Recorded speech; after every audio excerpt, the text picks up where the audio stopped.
Truck Talk Media. C10 Talk, episode 327. Yours truly. Cody McKelvy sits in and he guest hosts Yours truly. And we're going to talk about selling a 1974 K5 Blazer recently at Barrett Jackson. Episode 327 coming at you. Here we go. And I love the point you made. When I built that Blazer, at no point did I think, oh, I'm going to just turn this thing around and sell it at Barrett Jackson. Did I think I would sell it? Sure. And I'll give you a perfect example of that. Two things. A billet steering wheel that is very expensive, that's leather wrapped. You don't need that for Barrett if you're just going to sell it. And an engineered vintage grill that I absolutely love. You don't need that, because half the time when the people are walking by, I'm telling them about this amazing, it's literally a commercial for Ben. I mean, I'm like, look at this grill. Damn, son. Auto Metal Direct, the leader in premium OE-style restoration parts for classic Chevy and GMC trucks.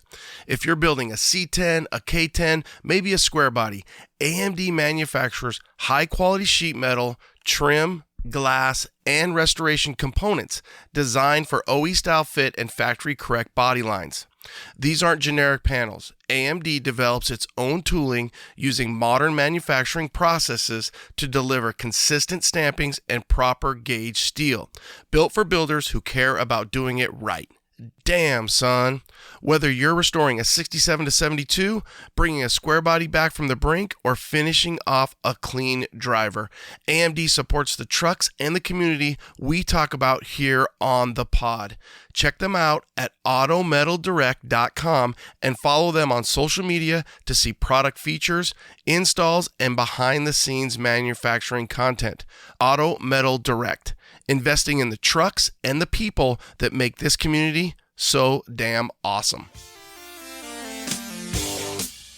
Let me tell you what Melbourne Post is packing right here. I've got 411 posi track out back, 750 double pumper, Edelbrock intakes, scored over 30, 11-to-1 pop-up pistons, turbojet, 390 horsepower. We're talking some bucking muscle. What does that do? Does that blow your mind? That just happened. Welcome to C10 Talk, your C10 truck podcast. And now I have a chance to be the best, maybe the best in the world. My old man is a television repairman. Got this ultimate set of tools. I can fix it. I said I got 50 cents in that jukebox, and all I can hear is your mouth flapping. You hear that? Here's your host, Ronnie Wedge.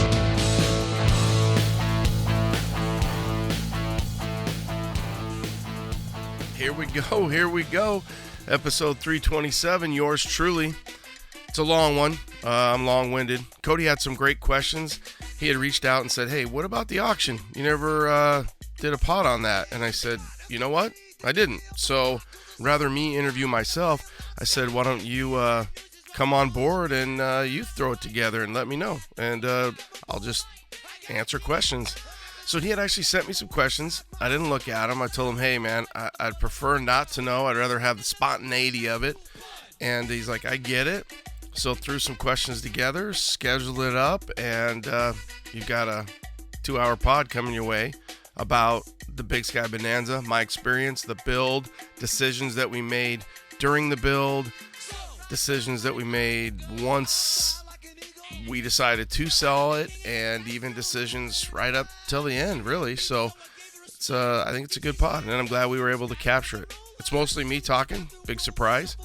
Cody, thanks again for sitting down and making it happen. Let's just get right into it. If you got questions, comments, concerns about the pod, about guests, about the auction, about the build, hit me up. Ronnie at Truck Talk Media, RONNIE at trucktalkmedia.com. It's that easy. Have a great week, guys. Late.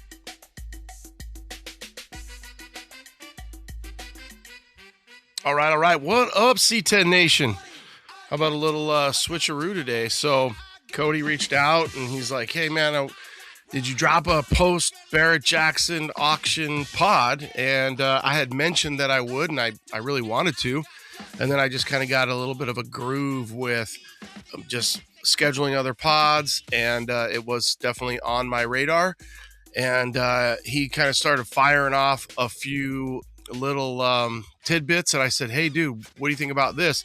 Let's have you on, and you ask me the questions, and I'll fire them away, even to the point of him sending me some questions, and I'm like, nah, I don't even want to look at it, man. I want to fire from the hip. So Cody, we love your 1978 two-wheel drive K5 Minty, and we've got to see it in person at Triple Crown a couple years ago. We put you on the pod.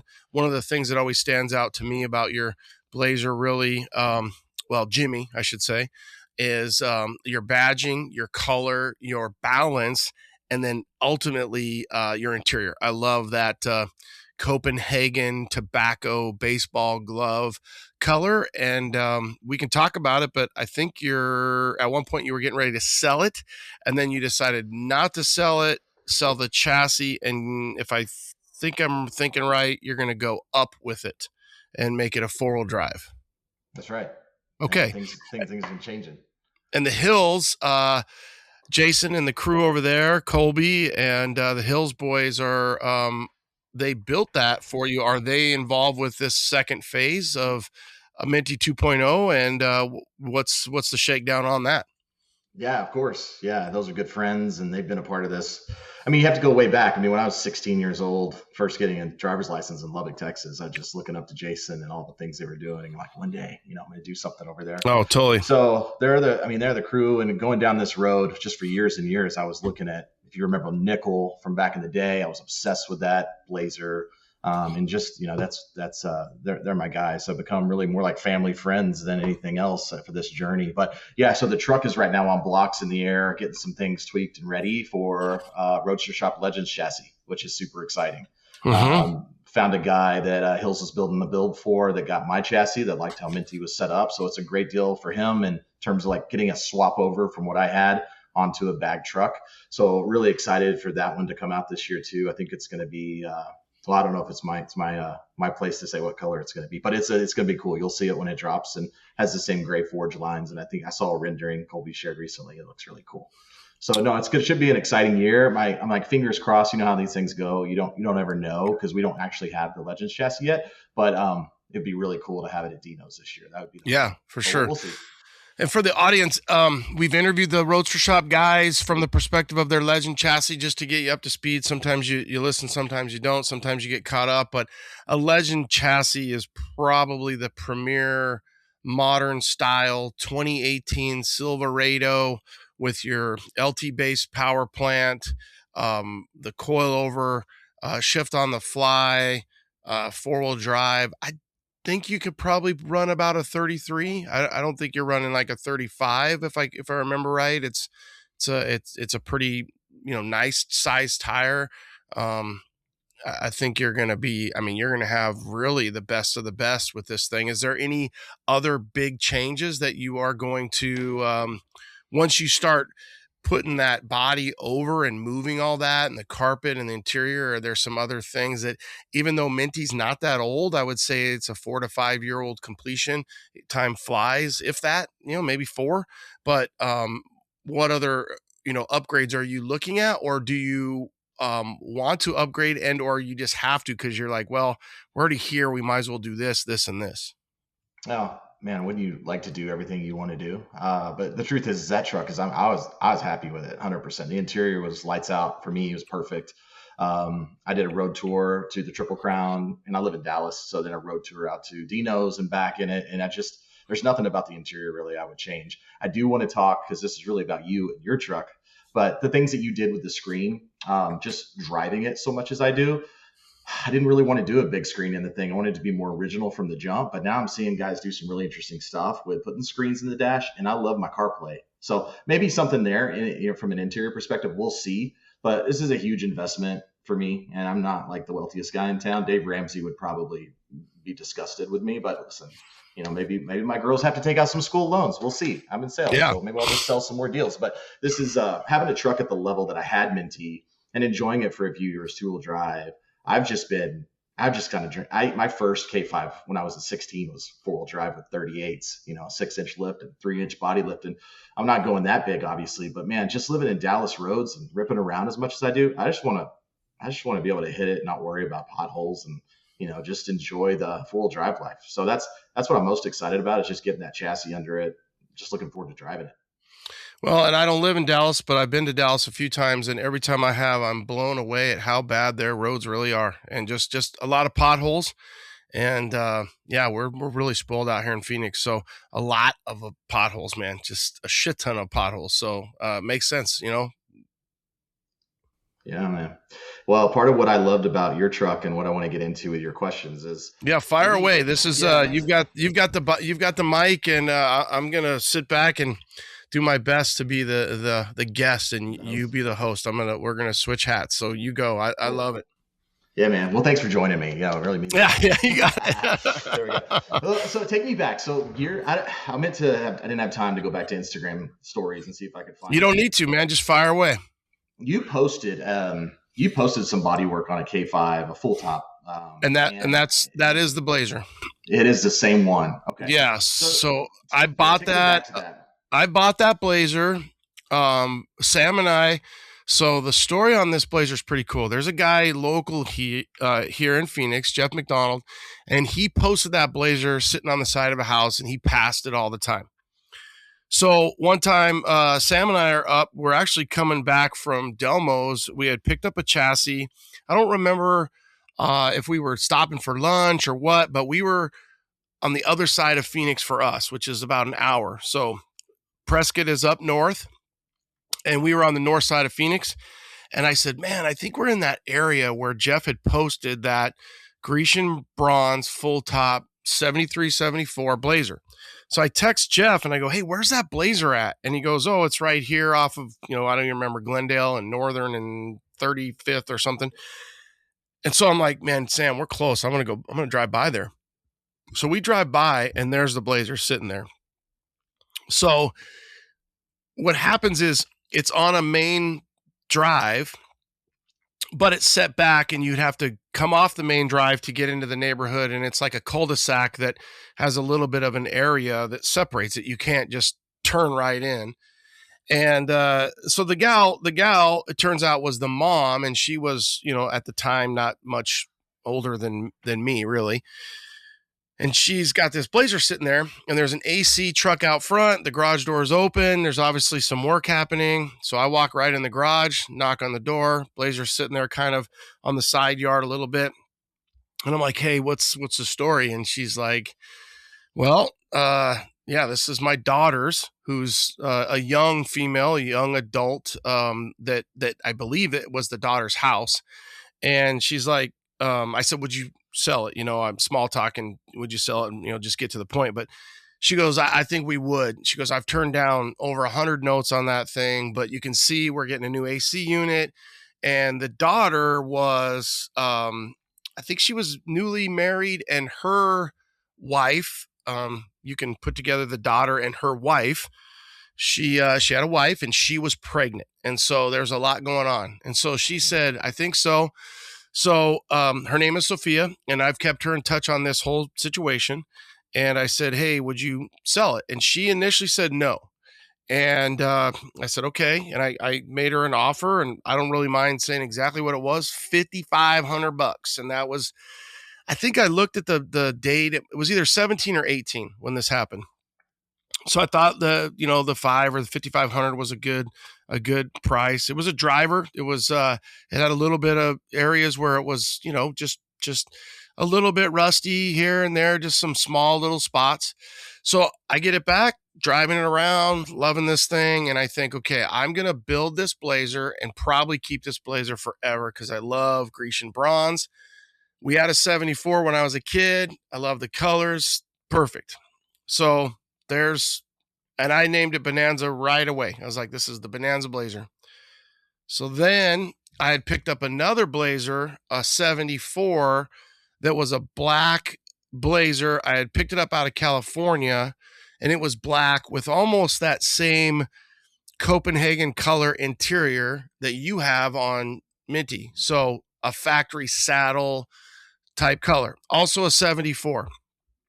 So it had been repainted once, and it was a black with perfect size, perfect height, and black on black. Well, Matador, who was also my painter, his name's Caesar Amata, but he goes by Matador. He also owns a powder coating company. He, I had said, hey, come look at this black blazer. I was calling Slash, like Axl's Guns N' Roses, because it had it was black, all black, and it had a black top, and it had the hood. It had a perfect, almost like somebody would take an axe and kind of put a little 3-inch, 4-inch right in the front of the hood. And so I said, hey, come over here. He lived at the time. He lived like 2 miles from me. And I said, hey, come over here and take a look at this. And I want to fix this, blend it, and then I'll probably put some carpet in it and I'll sell it. So he comes over to the house and he's like, I can fix it, but I want the blazer. And I'm like, okay. So he wants the blazer. So what happens is I'm like, well, I was going to sell it. I'll give you the blazer and then you give me like a full paint job or like a credit for all this paint and body that's going to happen with all these different builds. And so at the time, it seemed like a pretty good deal. I don't know that I would do it over, and we're still really good friends and we still do stuff together. But what happened was it got over there and it was pre-COVID. The rust, eventually what happened was your top trim body line. I wanted to keep patina, and I wanted to keep that patina Grecian bronze, and then top body line down, I knew was going to be wood grain, and then the bottom trim down, I'm like, we can fix that, and then we can blend the Grecian bronze down below. So I just want to make sure we keep the top body trim level up, hood and everything else, keep that kind of old and patina, and we'll bring it out and it'll look perfect. Well, when we took the top off, where the top bolts into the top of the bed frame, bed sides there, there was just some holes that were just more, and it was just like, oh man, the amount of work to try to just get it over the edge and keep it and repair it. And then he's like, and blend it. And he's like, we should just paint the whole damn thing. He's like, this is just going to be way more work and you're going to have way more money. So it just got out of hand, okay. Well, then he gets to a point during COVID and it was like, okay, we're about ready to paint it. I'm not sold on the firewall. I kind of knew I wanted to do something the way that I did. And we had just kind of done a factory vintage air cover plate. It wasn't bad. I just kind of was like, well, so some of it was me and making my decision in my mind on that, filling in the gas door, a few little things. And then his painter during COVID left and went to Mexico, and he didn't come back for a long time. So the Blazer's sitting in the paint booth forever. And then just out of sight, out of mind. And at that point, he had gotten so busy with his powder coating that he's like, dude, I don't want to paint this thing anymore. That ship has sailed. And I'm like, well, I got a shit ton of money that I gave you in a blazer that you built and sold. Like that blazer, that Slash, he built it. It was awesome. And he sold it. He had the money. And I'm like, so you still owe me some money. And then it was kind of funny. And again, we're still what I would consider really good friends. We talk once a week. So we start really kind of going back and forth. And I'm like, dude, I want to be friends. I want to stay friends, but we got to figure out where this is at. And so it was funny. What I did is I go, whenever he would lowball me on a credit for powder coat is really what we did. I would just be like, all right, cool. I'll bring it back and you can paint it. And I knew that would not be the answer because he's like, I don't want to paint it. I'm done. Like that ship has sailed. So I found another painter and things work out. I love this new painter. He's an absolute amazing painter. It's him and another guy. They get shit done almost too fast, which you don't think happens in this world. So eventually what happened with that, besides 5 years, is I took it to a new painter. He gets it done. I've got a big old fat juicy credit over at the powder coater. And yeah, so Matador had done really all of the rust repair in the doors, little things that, another challenging thing for people to realize is, and this is something that I kind of told him, I said, just because you're doing body rate, let's say body work rate at 2019, that doesn't transfer over to 2024, if you will. So there was a little bit of a value discrepancy. So what happens with friends is it's more of a handshake deal. You're not always writing things down. I'm glad that we were able to communicate and really get to a place where I feel like we were both good and happy with what was happening. Because it was close where it would be like, all right, F you. All right. So make sure it never hurts. My lesson learned on this and having so many different people on the pod and talking about this type of stuff is if somebody gets mad about writing all this down and having a very,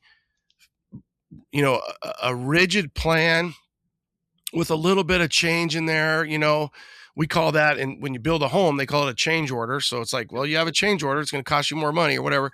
So it's good to have it written down and make sure you're all on the same page and so on and so forth. And yeah, so that's the Reader's Digest version of, or the Cliff Notes of that situation and where the paint and body kind of came from and the metal work. And that was never going to be a SEMA build. It really wasn't. What happened with SEMA was that United Pacific had asked me in 2022, I think, when John Oro ended up taking Prom Queen. Might have been 23, but I think it was 22.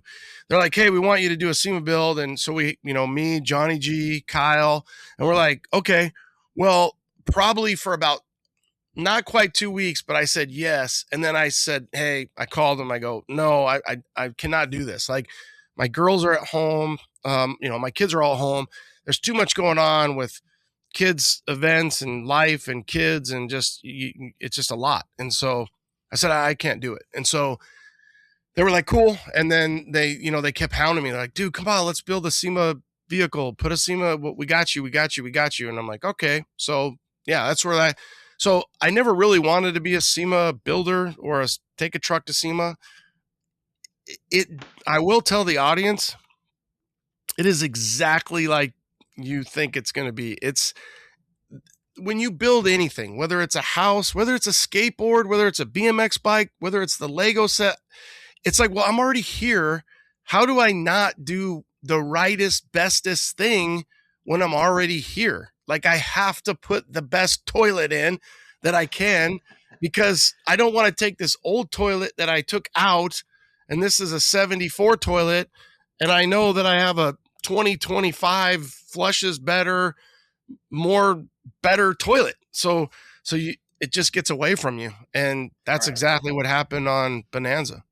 So I have a question because I do have questions on how far you took it. But going back, it's shocking to me that the bodywork would have been to the painter's liking to shoot that thing and it turned out like it did. So are you telling me that bodywork that guy did was so straight and right and proper that the painter saw it and said, yep, this is good, and you didn't get into double bodywork with the new painter? He did not have to hardly do any bodywork. Now, the best part about that is that Blazer is all 100% the Blazer's metal. So that is the Blazer's hood. That is the Blazer's fenders. The only aftermarket metal on that Blazer is 2 inner fender wells from AMD and the firewall that we changed to have the mountain scene. But every other piece of metal is the Blazer's metal. So that's when the painter put it back together, he was just like, dude, I don't even hardly have to gap this thing that much. So yeah, just Matador did a lot of really good metal work, and the painter, I mean, he didn't have to do that much. So yeah, it worked out really good. Well, I'll just say this, since from my experience is going to be different than everybody else's, but I've had lots of friends that I've inspired to start looking at old trucks and doing things. I think that your situation there is probably unique.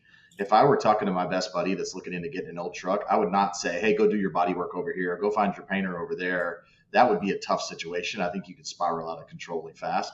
If I were to do it again, I would probably go to my builder and say, this is what I want. Will you find me a truck? If they're willing to do that. So that, because I did it, I found something this was during COVID, but I found a listing on C10 sales. And I just thought it was different than it was. And it was so much rust, man, so much more rust than it looked like in the photos. And you ship it from one place to another. And wearing masks and all the crap, right? And then you get it to a shop and you get under the process. And I just don't think a lot of people know when you get into that body work, you take that shell off, you see that pitting, the amount of labor it takes to get that back to right functional, let alone ready to paint. So, man, that's an interesting. That's great that you had a good original body enough to get to that point. So that's cool. Well, and we're really lucky here in Arizona. So I actually do. I'm going to start either selling a lot of the stuff that I have, or building it for other people or whatever. But I have a stockpile of stuff that I've gotten over the last, I don't know, maybe 10 years, whatever. Well, some of them, I mean, I won't sell some that I've had over 20 years, but I always just try to find really good stuff. I've also been on the other end of that, and I have one particular I've talked about, but to refresh the pod or the audience, it came out of like Missouri, and it got here with sight unseen, and it just could not be. It was a letdown for sure. So usually, I've sold quite a few trucks. Some somebody might know about, some might not, and they've been. I think most of the time people are pretty well. They're happy with what they get, because usually I get stuff that's from here, or I really disclose most kind of like on a basis of a reputation of who I am in the scene, and I wouldn't want to be the guy that screwed somebody over. Now, I will say I had a 90 that I sold to a guy named Kyle out in South Carolina, and I said, hey, you're going to get online, you're going to get on whatever the hell, not Facebook, FaceTime. And I said, here's what we're going to do. You're going to get on FaceTime, and I want you to have roughly an hour or two, to be able to sit here, and we're going to go over this truck completely. Like, there's not going to be anything that you don't know about this truck. And I feel like, and I don't even know if he listens to the pod, and I actually don't care. Like, I'm going to talk a little shit about him. He knows it, but I lost my temper a few times with him, because I'm like, bro, like you're acting like I'm screwing you are going to be so unbelievably happy with this build, this truck. And, fast forward, he texts me pictures of it all the time. He's just like, I cannot believe how mint this thing is. Even like to 2 weeks ago, I think he took the seats out of it and shampooed the original 1990 carpets. And he's like, I cannot believe this thing, the interior of this truck. And it was a one owner, 98,000 mile original truck. And he did a great job with it. But I just value, maybe my price might be a little elevated, but it's really a joke when you think about when you get something that's not to that level, and you have to pay somebody to do paint and body work and time. And if you can find an original truck, original sheet metal, original paint, there's really not a lot of secrets that's going to happen there. And so that's what I look for here. Really, I would say more than just Arizona. I mean, I've got spots all over. The 1976 K25 that I took to Dino's last year, that I'm thinking about trying to get ready for the reunion, I just haven't driven it at all. I think I put 4 miles on it because I got so busy into the Blazer build, but it was a one owner. And I actually think I would sell Orange Slice just because I would want to keep this truck over the Slice, just because I love this K25 so much and how clean it is. The reason why I say that about the Slice is I've done everything with the truck. It's got a Hot Wheels or an M2. It's covered. The problem that I have with Orange Slice is it's either sell it or do Orange Slice 2.0. And that just comes down to money. Believe me, I've built it over in my head a few times. So I don't know what I'll do, but just meaning that when you find a truck that is so clean and you can drive it. That's the other thing I really would tell the audience this, man, you can find the original paint ones, and then you can do all the cool stuff to it. The LS, the LT, the gauges, the exhaust, the chassis.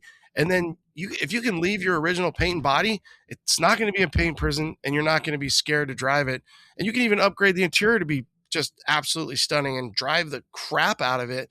And I think that's the ultimate build, is to have that original sheet metal with maybe some minor fixes, some minor repairs, maybe some blemishes in the paint, a little bit of, body issues, not perfect, because you're going to really enjoy that vehicle. Now there's a place for everybody. So if you want that pristine build, you want that paint to look perfect, what I think is that's just a higher tax bracket than I'm probably in. Is somebody that has that room, they can pick from their collection of 5+ vehicles that are very, very high end. I just like to drive them, so I don't want to have to stress about them quite the way that I do have to stress about, like Bonanza was stressful. Yeah. Or you buy the wrong truck and you're like, oh, you just have like happy eyes and you're like, oh, I budgeted this on paper. I've looked at the internet. I've read the forums. I could probably budget this dollar amount. It'll be fine. And you get into it, you realize you have some rust, and then fixing that leads to more rust. And it's just snowballs. And so you get to a point where I was like, I got to either sell this thing. I mean, there was a time where I got a phone call with the bill for some of the body work. And it was like, do you want to keep going or do you want to stop? And that was a scary phone call. And I had to totally recalibrate. I sold my daily driver. I was all in on Minty because I wasn't really prepared to paint the truck in the way that, like, in the finish out, but it starts to snowball. So let's take it back to BigSky as I'm getting to this question.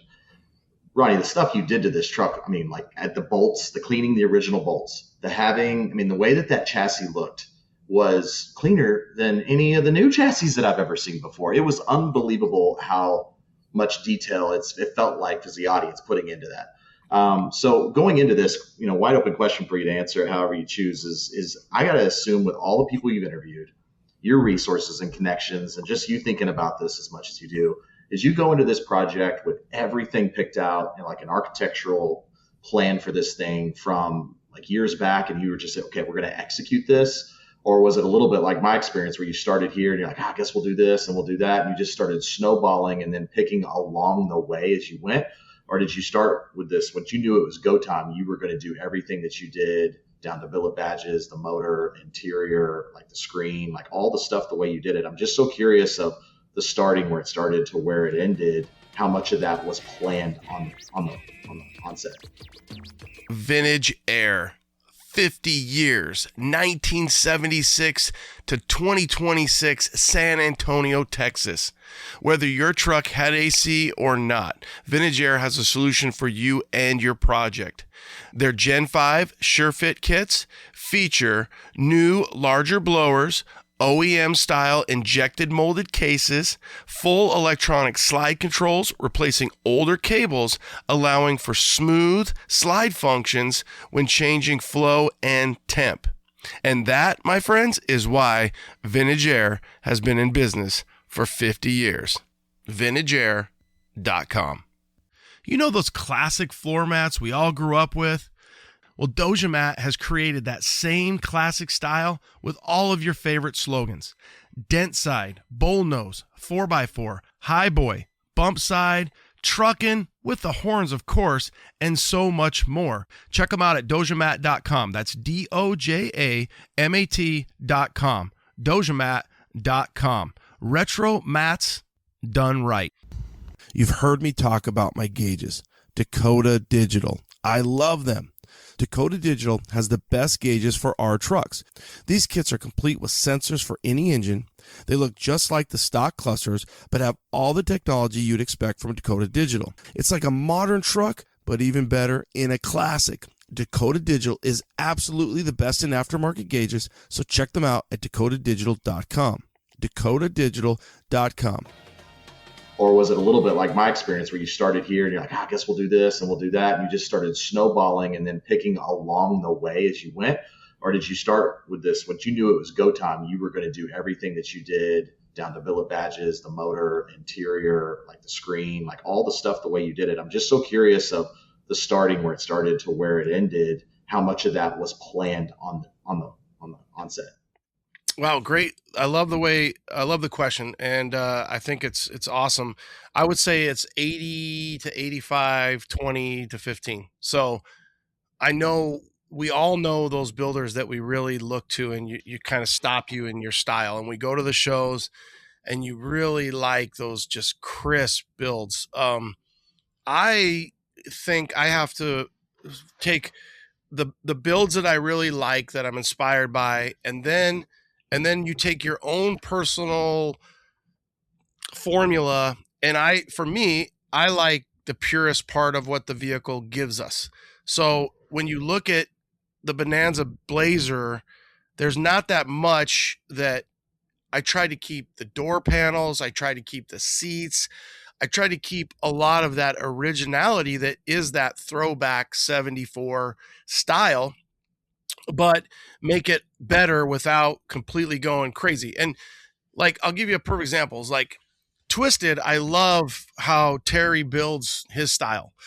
And then he gets with Chris and those guys over at MTI and they do what they do.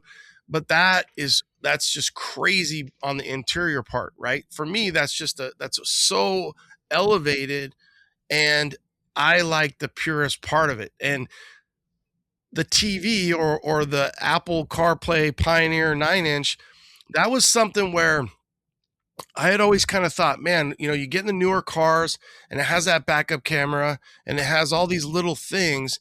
And I'm like, man, I was at a Good Guys show one time and a guy had built like a rat rod, but when you open the door, the interior was so nice and it's just well done. And he goes, why would I not? I spend most of my time in here. Why would I not want this to be the way that, I want this to be comfortable. I want the old lady to be comfortable and so on and so forth. So that's kind of where you're like, okay, this is the best of both worlds in here. You get the upgrade with I really like Dakota Digital and I like the RTXs. I have them in Orange Slice. I had Dakota Digital in Yellowstone. And so I really like that. So it's a blend of keeping things stock-ish, modern, technology-wise, but still really holding on to the balance of the originality. And I think that I don't necessarily think, I kind of know that we did that and we accomplished that with the leather, with the inserts, with the stitching, and you're just taking things and making them a little bit better. You're putting your own style into it, and then you are kind of just blending it all together. The chassis, whether you're gonna, I don't want to jump ahead on that, but that was a struggle because of course, everybody wants to do an aftermarket chassis, and it's a lot of money. And my perspective was, it's hard to explain, especially because you're doing a Legend, is the amount of money that somebody puts into one of these chassis, are they going to utilize the chassis to the level that the chassis has engineered into it, travel, suspension, so on and so forth. So when you look at a 1974, it's, 52 years old, let's call it 50 years old. Well, that chassis, now you could say it's worn out, but it's also served. And I think that the Blazer probably did things that it's probably never going to do with the old chassis, because now it's all fancy and it's got a lot of money into it. And who knows what, I know what I did to trucks when I was young and the trucks that I drove that were 4-wheel drive and what I put them through, and they still, are kicking ass. So with that said, I love the ORD stuff, off-road design. Talked to Steven up there, and we really put a package together and tried to take it to the level of all the upgrades on a stock chassis. So we blew it apart. I went through the whole thing. I looked for all the little trouble spots. Is there any cracks? Is there any of this? Is any mounting blown out? Okay, I welded up a ton of holes, knew where the fuel cell was going to be, welded in some certain, some nuts here, and welded in this, and kind of did all of that before it went to powder coat, and then really kind of built it, and then made, marks, and then blew it apart, and then took it to powder, and then brought it back, and then put it all back together. So thank you. That's probably why the chassis looked really good, because we had a good team. One of the guys, his name's Jay Miller built, and I definitely was running things by him and saying, hey, what have you seen? What have you done in some of the different builds? And he had just got done with a 74 as well, K5 Blazer. So Jay had some insight, some other guys had some insight, myself, and the different things. And when you're like, how can I make this the best that I can? And do I need all these holes? And then we laid out, I went over to High Test, Jason Berland, and we laid out all the different plumbing. So I knew some of that really you can kind of figure out, ahead of time, if you have the availability to build it and then know, okay, this is kind of the mock-up, and now we can blow it all apart and then weld up stuff, fix stuff, and then send it off to powder and then bring it all back, because you really don't want to weld onto powder or do things after. And you want to try to have that. And the more you build, the more you know, like, hey, I'm not going to need this hole. I'm not going to need this hole. I know I need this. And you kind of, again, you put it all in a big mixer and you mix it all up. Experience, taste, what you've seen. You've got 5 guys you're phone calling, phone a friend, what they've seen, what they've done. And sometimes that can be a little troublesome because sometimes you get 3 guys telling you 3 different things and you're just trying to, go with your gut, go with your experience, or, hey, this one guy is who I really trust or know, or that one guy might just be you and you just have to go with what you think is the right thing. I'll tell you, my buddy Johnny, I think he's a phenomenal mechanic. I don't think he really wanted to go with the LT. I think he's very comfortable with the LS. I think after we did the LT and the truck was done, he was like, I'm glad we did the LT. But because the LT is a different motor, there's a few different things. It was just a comfort thing, and you have to kind of put people out of their comfort zone.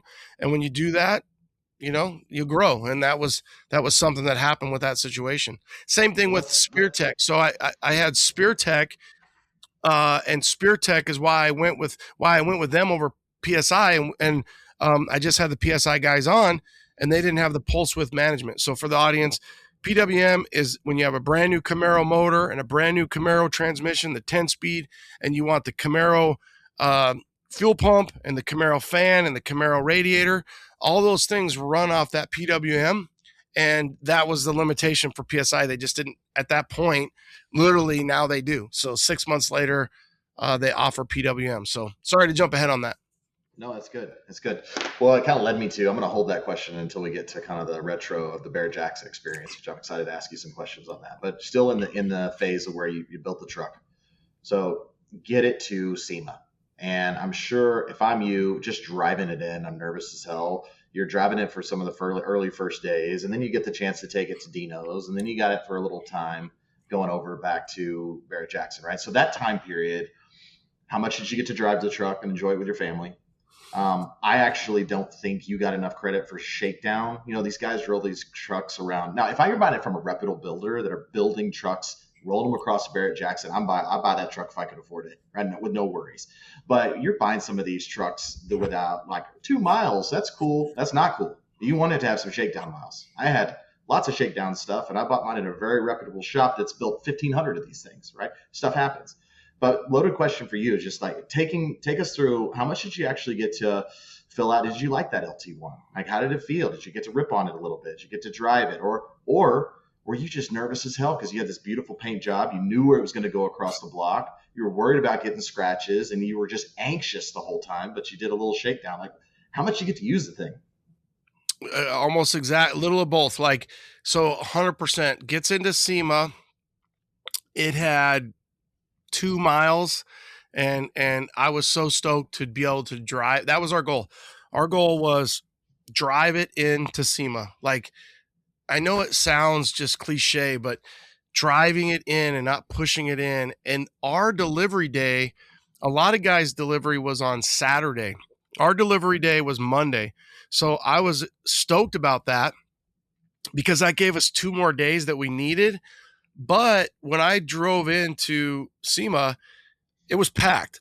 So I did not want to break down. I couldn't, to push it in where everything's full would have been embarrassing. But I remember Johnny saying, and Kyle from Metalox, he said, when you drive it in, you park it and you just stop and they're like, that is just one of the, it's a moment you won't ever forget. It's a definitely one of those times where you're like, okay, this is an aha moment or a moment of success. So the other thing for me was when somebody asks you to be in their booth, which is funny. This is the weird way the market works, or classic cars.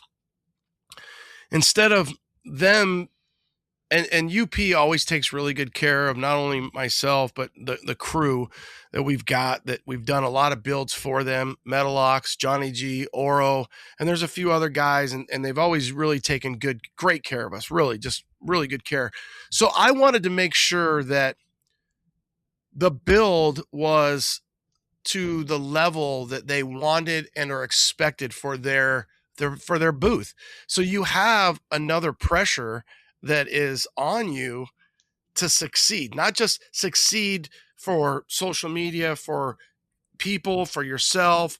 You've put in, 8 months and this journey, and you're also working with other vendors. You just want everybody to succeed. And we went to, I would say, so we roll in on Monday. I think we went to dinner on Wednesday, and there's a guy named Chris who keeps a low profile for United Pacific, but he definitely is one of the heavy hitters or the brass for United Pacific. And he just was like, man, I'm blown away at like how much people are drawn to your blazer. And I was just like I wasn't insulted. He didn't mean it like any way but positive. And I was like, that made me feel so good. And I just kind of was like, he's like, I don't know if it's because it's not overdone. I don't know if it's the wood grain. I don't know if it's the Grecian bronze, the burnt color, or the interior, but it was just like, oh my God. And so I love to hear that. Another thing, so when you have these different things that you're stressing out about things, one of the last minute stresses that I don't think I really shared with the audience or anybody out there was I had always planned on not having the top on for the first phase of the Blazers life, if you will. So the first 3 months. Okay. So in my mind, I'm looking at SEMA, I'm looking at Dino's, and I'm looking at Good Guys, which is 3 weeks in a row here. So I didn't plan on having a top on it for that time. And it was a good decision. And then what I did is I put a bunch of weights. I went to the fire station and I got maybe, let's just call it 450 pounds. And I put it in the back and I covered it, and we had the saddle that was already going to be part of it. But underneath the saddle was like a saddle blanket and the weights. And the reason why is when you put a brand new leaf spring ORD suspension, it's too high. And so those are engineered for that top. Well, that top weighs a lot. And so I didn't want it to sit so high. Yeah. So it's got a rake to it. So I put those in there and it still had a little rake to it. It's definitely settled. Put the top on for Barrett, and it looked stunning with the top on. I don't know. I kind of thought maybe I should have taken the top off, at least when it ran the block. We could hit that when we get into Barrett part. But yeah, so SEMA, 2 miles, a mile, if it even had that. Drove it around the strip a little bit. Wasn't sure how much gas I had in that damn thing. So I didn't want to get too carried away with driving it around and running out of gas on the strip. And it ran great. There really wasn't much shakedown. There was a few little things that popped up with the drive and the transport.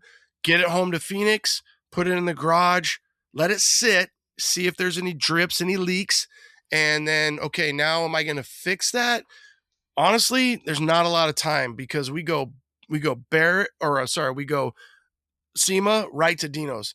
Get it to Dino's, drove it around a little bit, let Georgia drive it around. And that was another thing. So US Mags was like, hey, we want you in the booth. Same thing. We printed out posters and you're just like, man, I want people to come see it. I want it to be good for US Mags. Because Chris is a friend of mine. So I love Chris. I love the United Pacific guys. When you have these relationships with these guys, you want things to do well for them as well.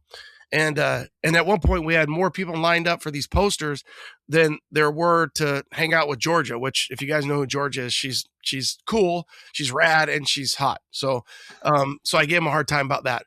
But so that was a success. The get down was a success. Then we went right over to the next weekend is Good Guys. And those guys, people don't realize that Southwest Good Guys, that was our premier show in Phoenix. So that was always our big show. Just like you guys have Lone Star Throwdown. I know the Hills guys go out there and kick ass out there. And the get down comes from the Friday night of the Southwest Nationals. So to have a truck at the Southwest Nationals and be to that level, that was another kind of goal of mine. And I hadn't decided yet to sell the Blazer even up to that point. So at that point, that wasn't my intention. And there was a time between probably Thanksgiving, right around that time, where we're looking at how much money is in the Blazer, how much money and time. And it's a decision of money. It really comes down. If I had all the money, I would not sell the Blazer. There's no way. My heart and soul and that style. But I have 2 girls in college, and that's okay. That's, it's all good, but it's also a stressful vehicle because it's so nice. So talked to the boss, my wife, my banker, and said, and my plan was to tour it around for a year and then consider selling it at Barrett 2027. And she's like, I think you should sell it for 2026. I also thought, man, do you strike when it's hot? Get it over there. And so obviously the decision that we made was to sell it. And then we had to really start working the marketing.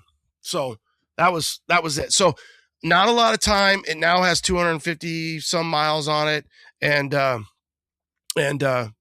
shook it down. It still has a few little things, and everybody, I don't want to get over to Barrett too heavy, but everybody who came to look at it was interested.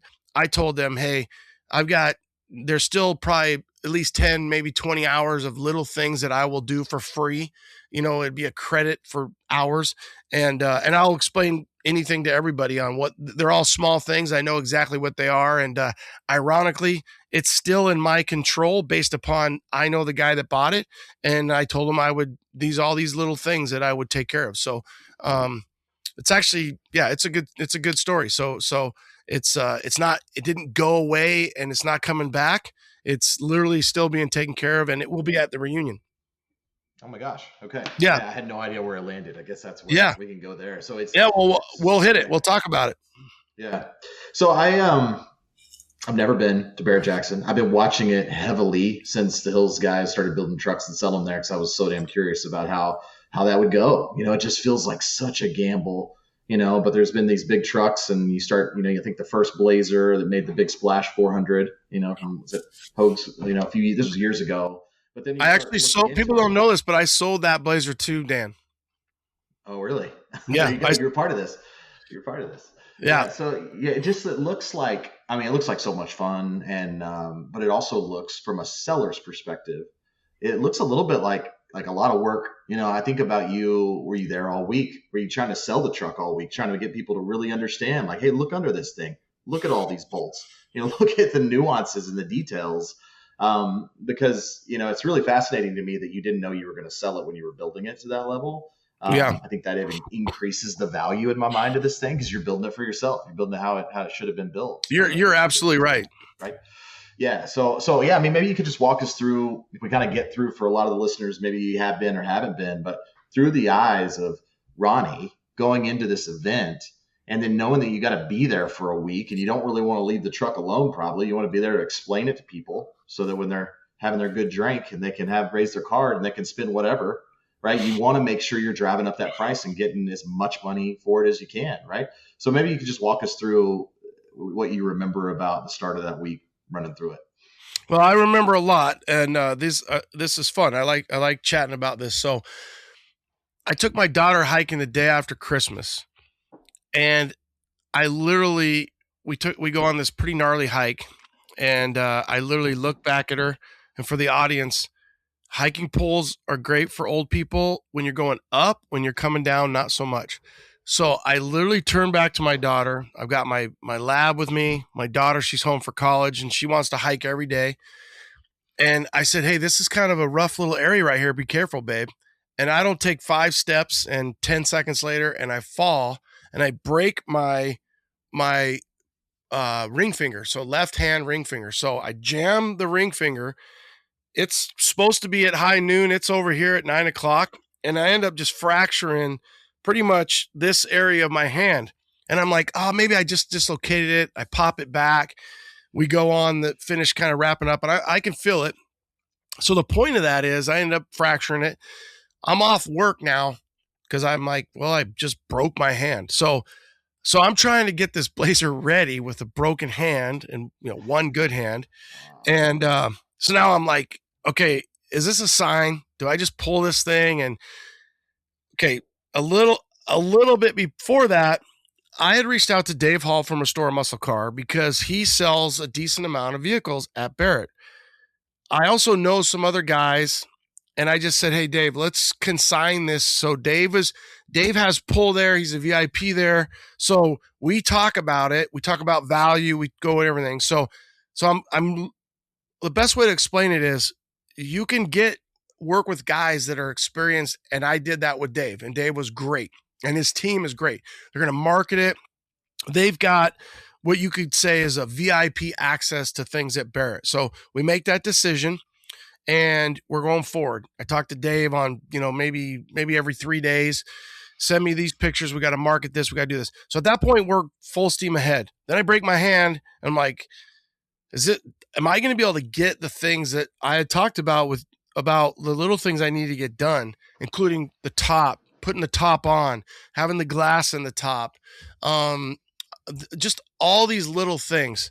So at Christmas in the first week of January, it was not a good thing with having a broken hand. Well, then I can't go to work. So it ended up being a good thing because I had time to schedule and do things, and my hand's doing pretty good. I got this brace thing that I'm using. I'm wrapping it up. And I've got plenty of sick time. I've been on the fire department a long time. And so I've got sick time. So get the checklist is going. I've got the checklist. I'm trying to get it done. I've got my team. I'm calling in favors. I'm like, we got to get this done. And I love the point you made. When I built that Blazer, at no point did I think, oh, I'm going to just turn this thing around and sell it at Barrett Jackson. Did I think I would sell it? Sure. And I'll give you a perfect example of that. Two things. A billet steering wheel that is very expensive, that's leather wrapped. You don't need that for Barrett if you're just going to sell it. And an engineered vintage grill that I absolutely love. You don't need that, because half the time when the people are walking by, I'm telling them about this amazing, it's literally a commercial for Ben. I mean, I'm like, look at this grill. I'm like, it's like that girl that did the Mercedes thing, and she's like, Mercedes, and she's flicking the thing. I'm like flicking the grill. I'm like, fill this grill. This isn't a plastic Chinese repop. This is a freaking $1,500 billet handmade grill, and it's made to look like it's not, and it is. So there's so many little things that are hard at an auction to get people to understand. And I don't know that I'm like a truth serum guy. I just tell the truth. I probably would be a horrible used car salesman, because I'm just like I want you to see all this, and I'll even tell you like if there's a problem. I'll tell you everything. And so I enjoyed being there because obviously I like to talk to people. I mean, this is the pod. I'm talking to people. I'm giving them the build. A lot of people absolutely loved the build. Does that mean they're going to buy it? No, not so much. Some people said they would buy it. Some people were like, "Oh, this is a smoking deal," or whatever. So yeah, that was a little bit of stress. Another very big stressor that happened was because we were with Dave, the handler, if you will. You have a handler that you deal with, and our handler was great. They had put us outside with Dave's other vehicles, okay, that he's selling at Barrett. Let's say he's got 4 other vehicles. I think he had a Feathers Blazer, 72 Feathers. He had an amazing like 86 IROC. He had a little S10 Blazer that was like a Typhoon or if it's not a Typhoon, what's the other one? So you have a Typhoon and you have a Cyclone. So he had all these, and they were outside. Well, they tell me to show up. The good thing is Barrett's just 45 minutes from me. So I show up, I'm in the Blazer, and they're like, okay, you're going to go to tent 1 here and here. And I'm like, no, I'm not going to tent 1. And they're like, yeah, this is your spot. And I'm like, no, I'm not going to this spot. I'm not going through the gate until I'm on the inside. This is not an outside vehicle. So I called Dave. He's like, what the hell? So what happened? And this is just learning things that happen. A lot of times when you have, let's say you have the Hills guys, they're going to put all the vehicles in one area. Well, they did that. And what ends up in my mind being a mistake, I end up being an outside vehicle. Now I'm trying to just get any real estate I can inside because this is not an outside vehicle. So I'm like, dude, I literally was like, I fell asleep. I'm just sitting in the Blazer. I'm not going in there until I'm not. And Dave's like, you got to just go in there. I'm like, no, I'm like a little kid who didn't get his way. I'm like, I am not going in there until I have an inside spot. So we get an inside spot. I don't know that I was that happy with it. It ended up being an okay spot. We were in pretty far back and kind of in the corner, but we were by a lot of different Blazers and Broncos and 4x4s. So that real estate wasn't that bad. We were by an exit door, so a lot of people kind of came in and out. But it's definitely not the grandstand spot. It wasn't a spot that you'd want to earn over time and get a better spot. So when you think about some of those guys that are getting some of those primo spots, I do not feel like I had that spot. So that at that point, let's call it Monday or Tuesday. I think it's Monday. At that time, that's where I was like, okay, I've got to just work the socials because I want people to see this and understand what we've done.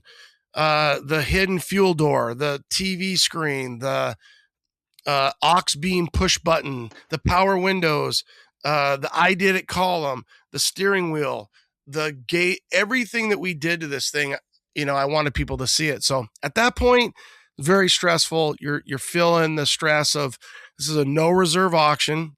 I would say a lot of people don't understand that. And how do I rephrase it? A lot of people don't know that it is a no reserve. That vehicle is not leaving with you. It is selling for $5. It could sell for $5 million, but it's selling. And that's the draw of Barrett. And because you haven't been to Barrett, if you like cars, I highly recommend you go to Barrett. I've been going to Barrett for 30 years. It used to be an auction with a party around it. And now it is an absolute party with an auction around it. It's a party. It's so much fun. It's fun to see people. It's fun to see the builds. It's fun to see the money.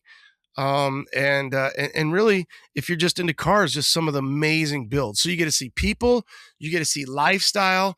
You could act like you're loaded. You could see what people spend all their money on. I mean, there's boats for sale that in their marketing vendor area.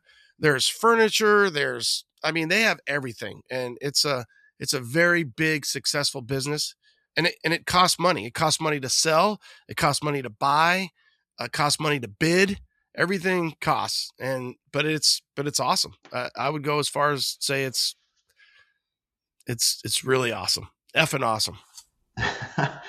Yeah, I mean, I bet it was, if I'm you, I would have wrestled sitting there all week thinking like, gosh, should I just bring a trailer? Should I have, could I have done this? Where am I? Like, how am I placed? I mean, did you have conversations with a few people where you were like looking at your wife saying, this guy's going to bid on this thing? Like, you go in knowing you had 3 or 4 people or 10 people. Like, give me some perspective. Yeah. So part of that now is we know the answer because it's already happened, but there was about 2 guys I knew that were pretty interested that even asked me to send them pictures before anything really got to that point. Once I had said that it was going to auction. One guy I actually was kind of laughing. I was like, man, I wish you would have shown this much interest before. I would have probably just negotiated and sold it to him before. But then I was like, well, it'll do well. I'm feeling pretty confident about it. Monday, Tuesday, when the whole spot thing shook out, I wasn't feeling great about it. I was pretty frustrated. By Wednesday, I believe in myself. I believe in the build. I'm feeling good. I'm feeling better. Money starts coming in on Thursday, Friday for that show. And another thing for the audience, they land you. Where do you get put? You get put where they think your money is. So they look at money and what it's going to bring. And then you can buy or spend money and pay an upgrade for spots as well. So there's $500 spots. There's $1,000 spots. That spot was a $1,500 spot for a Saturday primetime spot. So they know they're making money. That's primetime. That's TV. They want people to see all that stuff. So by Wednesday, Thursday, I'm feeling great. I'm not lying. I'm feeling like I got enough people who are definitely looking at this thing. I got guys telling me, hey, I know that guy. He seems super interested. He's got the money. You're good to go. I got, definitely feeling really good until maybe you start going up, and then you're like, I got friends, family, other people, and yeah, you're starting to feel it at that point. You're feeling like, okay, this is real. This is happening. If you played sports or did anything in your life where you're like, all right, yeah, you can. Your lips might get a little drier. You might need some water. Your endorphins, your body is feeling it, and you're like, all right, this is go time. So, and this isn't a $35,000 go time. This is $150,000+ go time. So yeah, there's a lot riding on it, and you're feeling it, and it's pretty cool. You see a random Lincoln go for $1 million, and you're like, and that was right after the Blazer. It had AutoZone neon lights in the wheels, and it just went for $1 million. I mean, did you know who was in front of you, who behind you, and the whole time were you just like, yeah, you start like, what is going on? Yeah, so all those people that I was by, back where they parked us, we were all pretty close. There was a bunch of first gen Broncos, so you start looking at the numbers and you can see who's going when, and they give you a catalog so you can kind of see how everybody's going to go, what time they're going to go, where they're going to shake down. Everybody was talking about Meekum Kissimmee, and that the money was really good at Meekum Kissimmee, which is about, I think, with a week before. So people were like, hey, the money's been really good. And then you start looking at the money, and then the Hills guys had that truck that went for like $245, I think. So I had guys, once that truck went for like $245, I bet I got 10 to 15 texts like, boom, holy crap, you're going to kill it with your Blazer. You're going to kill it with your Blazer. So you feel like, all right, I'm feeling good. I'm feeling good about it. So you go, you get up there, and that is the one thing I'll tell you, that 3 minutes of just, that is 3 seconds. That is so fast. And you're just like, holy shit. Like, they're driving the Blazer off, it's sold, and that happened so fast. And I've been on that auction block, I would say maybe even 100 times over the years, and nothing goes that fast. When it's yours, it goes fast. Man. Yeah, very fast. Yeah, it's, and I know we'll get into this probably to the extent you want to share, how candid you want to be, but for people listening, I mean, you had a $23,000 powertrain in that truck. You didn't have like a pull-out LS3 that was prettied up. It was you had really high dollar expensive things in it. So yes, it brought a lot of money. Did I think it was going to go closer to 300? Yes. I was sitting there in front of my living room, staring at the TV, looking at it. And so watching it go across, I was like, man, that was a buy, just based on what I knew you did to it. So, yeah. Going through it, I mean, the emotions of it, who was with you when you were there? Because I saw you get out, and I saw you get out of the passenger. So me and Dave was up there. My wife, had a bunch of friends. They were down in the audience. And then some of the guys from the build, they were out in the audience as well. But for the most part, we had the Stoner guys, Blake Stoner. They were up there. A bunch of other guys. But for the most part, Dave and I were kind of just sitting there right there with the Blazer at that point. That's cool. Yeah. Yeah. So retro, as you look back, you had just mentioned on a pod, which spurred me even writing you, which thanks for having me on. Let me ask you these questions. But you had just said on one of your pods after Barrett, like, I learned some things about maybe what was important to me, what was important to people on the audience. So as you look at it, like, let's dive into color a little bit, because I'm just a regular dude. I picked a wild 91 Porsche mint green. Some people probably think minty is ridiculous. I have little girls. They love the color. I love it. I have minty Gibson right there. Like, I just like the color, but like, that's me. And I may, if I go to sell this thing, I may totally lose my butt because the truck's mint, right? Yeah. Which I don't plan on selling it, but things happen like it did with this one with you. And, but for you, like, going in, I think the color drives a lot of it. Like, it also depends, like, you could have a totally different group of guys with all the money and girls that have the money to spend on this thing. And it's whatever they're like, I really like that color, or I had a car in high school that color. You just don't know. It is truly Vegas, right? But for you going in, do you think the color just wasn't like, maybe for the masses with all the big pocketbooks, or you say, no, Cody, it's not really the color. I think I would have done something a little different here to either drive your investment down so the profit margin was more, or the price up higher? Do you have any perspective on that? Vintage Air, 45 years in the business, San Antonio, Texas.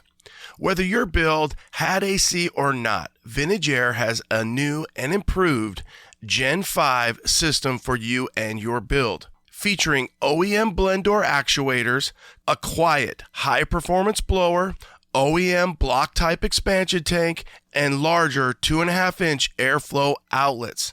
So your heater, your defrost, and that AC will be better than ever. VintageAir.com, VintageAir.com. USA1Industries.com. Your square body source. Used them for my SEMA build. I've been pimping out their dashes for so long, 10 plus years. And people would always ask me, where's the best dash pad? USA1 Industries. USA1 Industries, without a doubt. So the team over there has been so supportive to me, my build. I get on their website, their process, it's easy, it flows. I can know what parts, and sometimes, honestly, I'm not even sure what parts I need, but when I go through the website, it kind of cues my mind, and I'm like, oh yeah, I should buy that. Oh yeah, I need that. It was extremely helpful. I got 2 large shipments when I was doing the BigSky Bonanza build, and it saved me. It really did, to know, oh yeah, I'm glad that I ordered that. So when you're going through a big build, think USA1 Industries. Great support, fast shipping. Everything came just as I needed it to. And honestly, their packaging and their labeling was great. So I would be going through packages and I'd be like, oh yeah, this is this grommet. Oh yeah, this is this hardware. So support those guys, USA1Industries.com. They are the title sponsor of C10 Talk, and we appreciate all their support. Check them out, guys. 73 to 91, you need it. They got it. They ain't got it. You don't need it.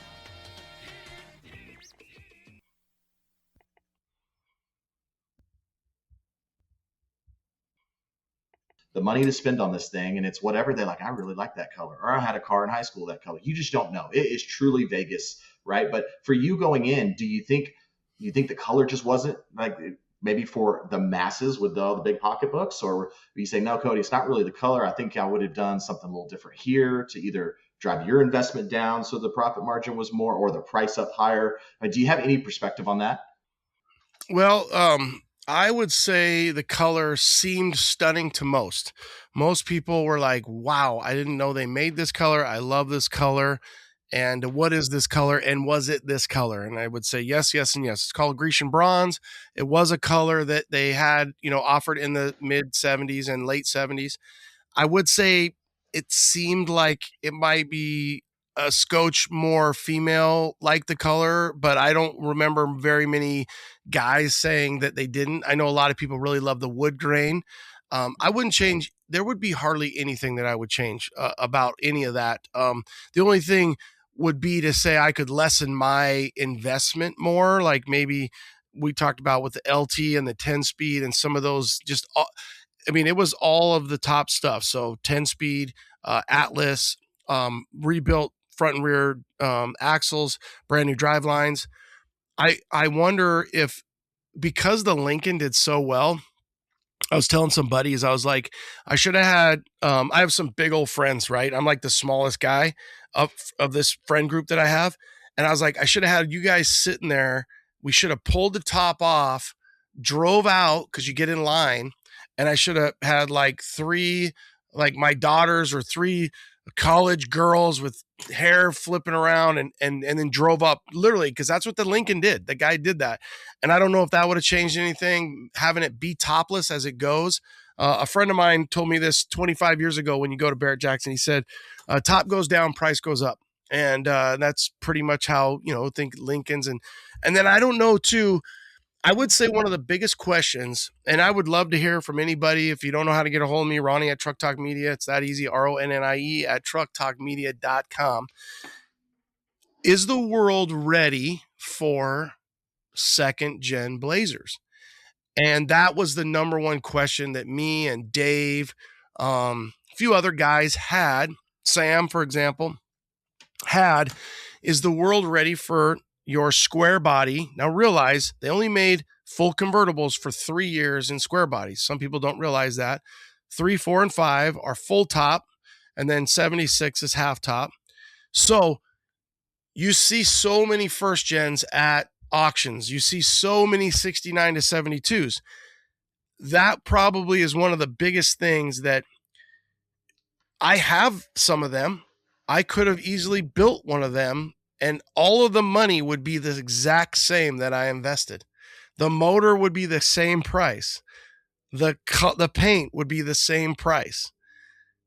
Everything would have been pretty much the same. So I equate it to building a house, and the lumber being the same. The only thing different is the real estate and the location. And they say location, location, location.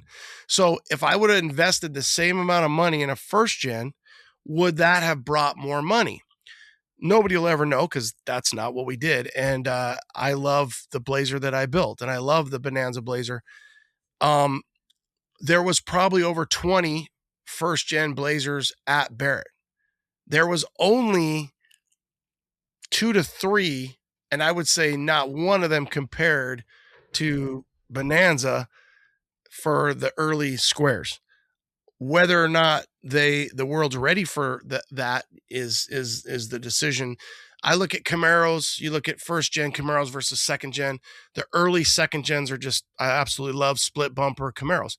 And so that's the question. If the world's really ready for that square full top Blazer, whether that's 2-wheel drive or 4-wheel drive, but that's a big question, is whether or not it's 1 year early, it's 2 years early, and at what point the kids that grew up to be men with money or girls with money or humans with money that want to spend that on a square body because their dad, their grandpa, the cool kid, whatever it makes that generates that within the human mind and the want, is whether or not there'll ever be a time.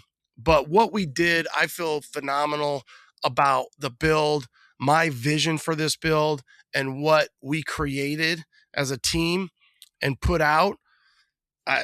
I don't lose one, never would lose any sleep on that. And that was reinforced almost every 10 minutes at Barrett. I mean, just people would walk up and just be like, holy crap, this thing is awesome. And I would tell them, like, open the door. And they would open the door, and they're like, oh my God, the leather, the color, the stitching, the smell, you just killed it. And so that was an affirmation of, all right, I believe in the build process. I believe in what we did and the vision. And yeah, I don't know too many things that I would change.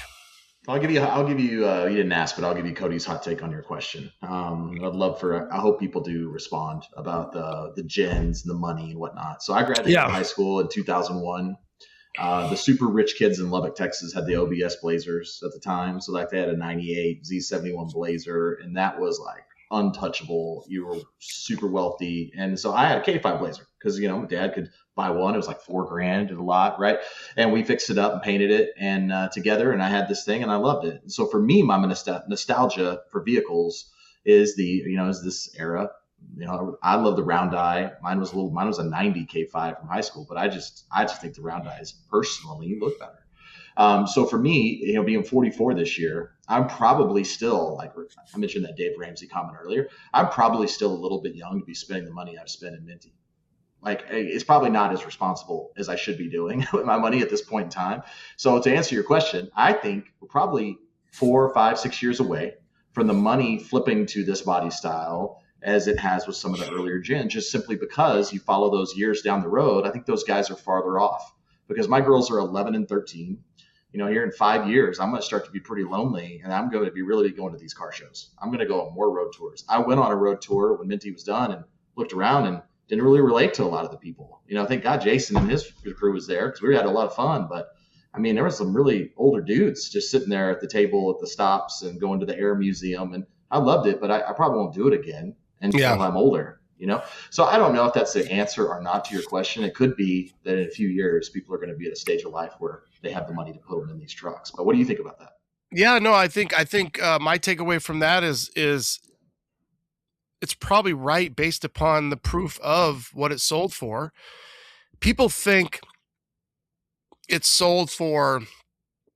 I'm not not happy with it. I just felt like it would bring a little bit more. I would say 185 is probably about the low on that in my mind. And people are just blown away by that. When you see like people repost it, there's a guy that's popped up, obviously Truck Rodeo. Talked to him. There was a guy, I think it's 713 or something like that. He was there. He posted a shit ton, and he has a Facebook. And people don't realize that the money of labor is what drives this stuff. It's not. I just told a guy earlier, I was at a fire department retirement party, and he just loves that Blazer. And he had that same Blazer growing up. He had a 74 Grecian bronze full top K5, and he's just blown away. And I said, his name's Dave. And I said, Dave, I said, he goes, I bought mine for like $3,000. And I said, Dave, I paid $5,500 for mine.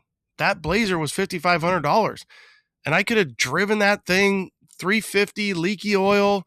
I could have driven it forever and it would have been fine. But it's not the Blazer. It's not. What's happened is your buy of your vehicle is not the expense anymore. It's the paint, the body, the motor, the drivetrain, the interior, the labor of paying people to do certain things, and how much you can do yourself, whether you can do interior and paint. Those are the two areas that I am not going to do. I'm not an interior guy. I can lay carpet, but I'm not going to do interior, and I'm not going to do paint. I was never meant to be paint and body. I have no patience. Could never do that. Respect the hell out of those guys. So if I broke it down to how much, I actually had in the build. Another thing too is people think, oh, because you're Ronnie from C10 Talk, you got everything for free. No, that's not how it works, right? I can work deals just like anybody else can work deals. And I got some pretty smoking deals on some things, but paint is paint, and that's people's labor. Now, if it's somebody selling me a product, can I probably get a little bit better deal? Sure, but labor's labor, and guys aren't really stoked about eating money off of labor, because labor is just one of those things where it's like, hey, I can kind of give you an hourly breakdown. I do know that a lot of guys, I think they like to make sure they bill every week or every 2 weeks and don't get further than that, because when you get too far, the bill goes way up, and people, for the most part, feel really bad about sending you a monstrosity bill. And they probably will almost give you a better break because they feel so damn bad. Some shops probably don't, right? If you're one of them top tier shops, you're like, no, you're pay this, dude, or it's going to storage because we're done working on it. But I know I would if I didn't bill. Even like with the podcast, when I have sponsors, I'm the worst at billing, and I'll bill them all at, and they're like, I'm like, God, I feel bad. Whereas if you broke it up into a quarterly thing, or, however it is, and guys are paying a little bit quicker. So that's one of the big things about the build and the process is you can go find whatever you want to build, whether it's a Porsche, a V-Dub, an S10, a Chevy, a Ford, a Dodge, Mopar. I don't care. The labor and the parts is what will really get out of hand. It's not necessarily you buying that. I mean, we can all get on Craigslist or Facebook Marketplace or C10 Sales or Bring a Trailer. You can find things to buy. It's just you might want to get it and change it. So I think this all started with the color. So I don't want to lose focus of that, but I feel like we really hit a home run. My vision on this build, I had the interior, the little pieces of fabric. I had been working that for over 5 years, just that fabric. So this was a build process that is 5 years in the making, and it all kind of came through. And just like you with Minty, and maybe this doesn't happen with other people, but I've got a fleet of vehicles, and I've got a name and a style and a motif for almost every one of them. I am not technically challenged when it comes to coming up with a wheel, a color, a style, a name. of anything. And that's probably one of the things that can be troublesome for me, because I love doing that with vehicles. And then it's like, well, should I build that, or should I just send it on its way and let the next guy build it? And that's probably the smarter thing to do, is find them, maybe create some renderings and then send them on their way. And every now and then keep one or two. Yeah. And I want to be very careful. I was not digging on the color at all. I just want guys need to be aware going to Barrett Jackson, no reserve, with their yellow truck. And just like, you're going to have a smaller audience. Yeah, no, I didn't take it that way at all. I love the color, love the build. But that I did have that question when I was thinking through what I was going to ask you.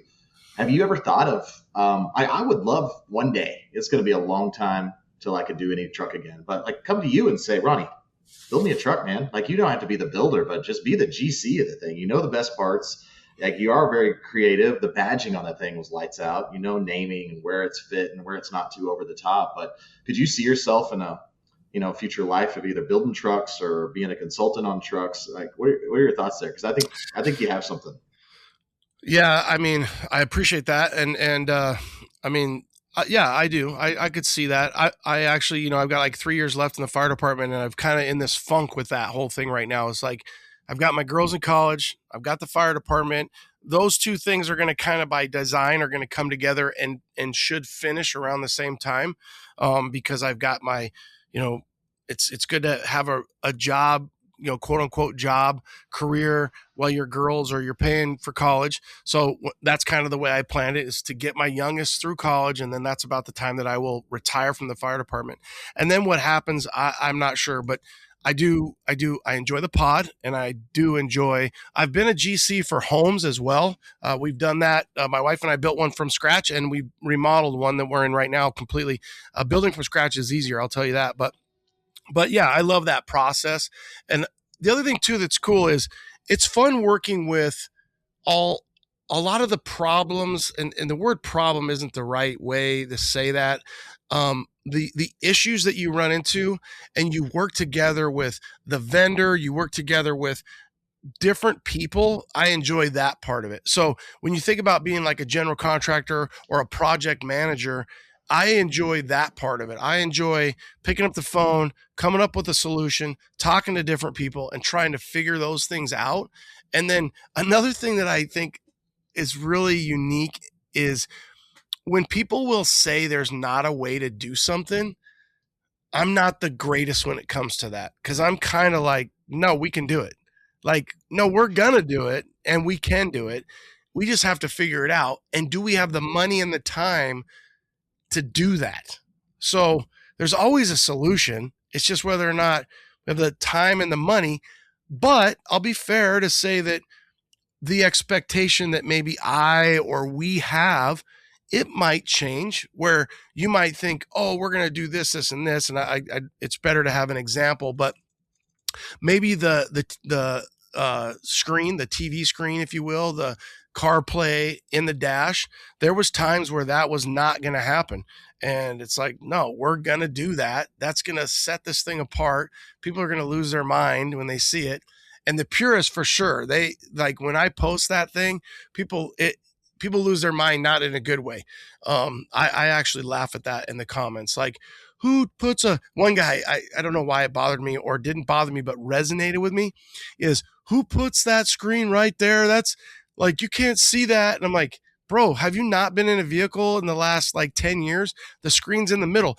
That screen is centered right in the middle of the ashtray. So you're not touching that thing all the time. You're touching it and you're driving, and it's your map, and you have peripheral vision, and that's right above the cigarette ashtray and the cigarette lighter.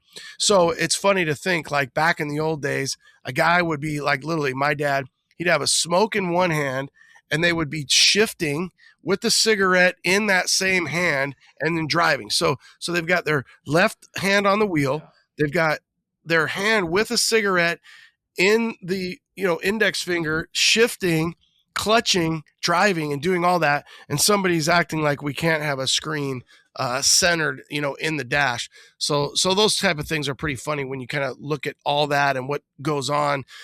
The other cool story about that screen was initially, my buddy Stickle and I told him, I go, dude, I really think we could do this.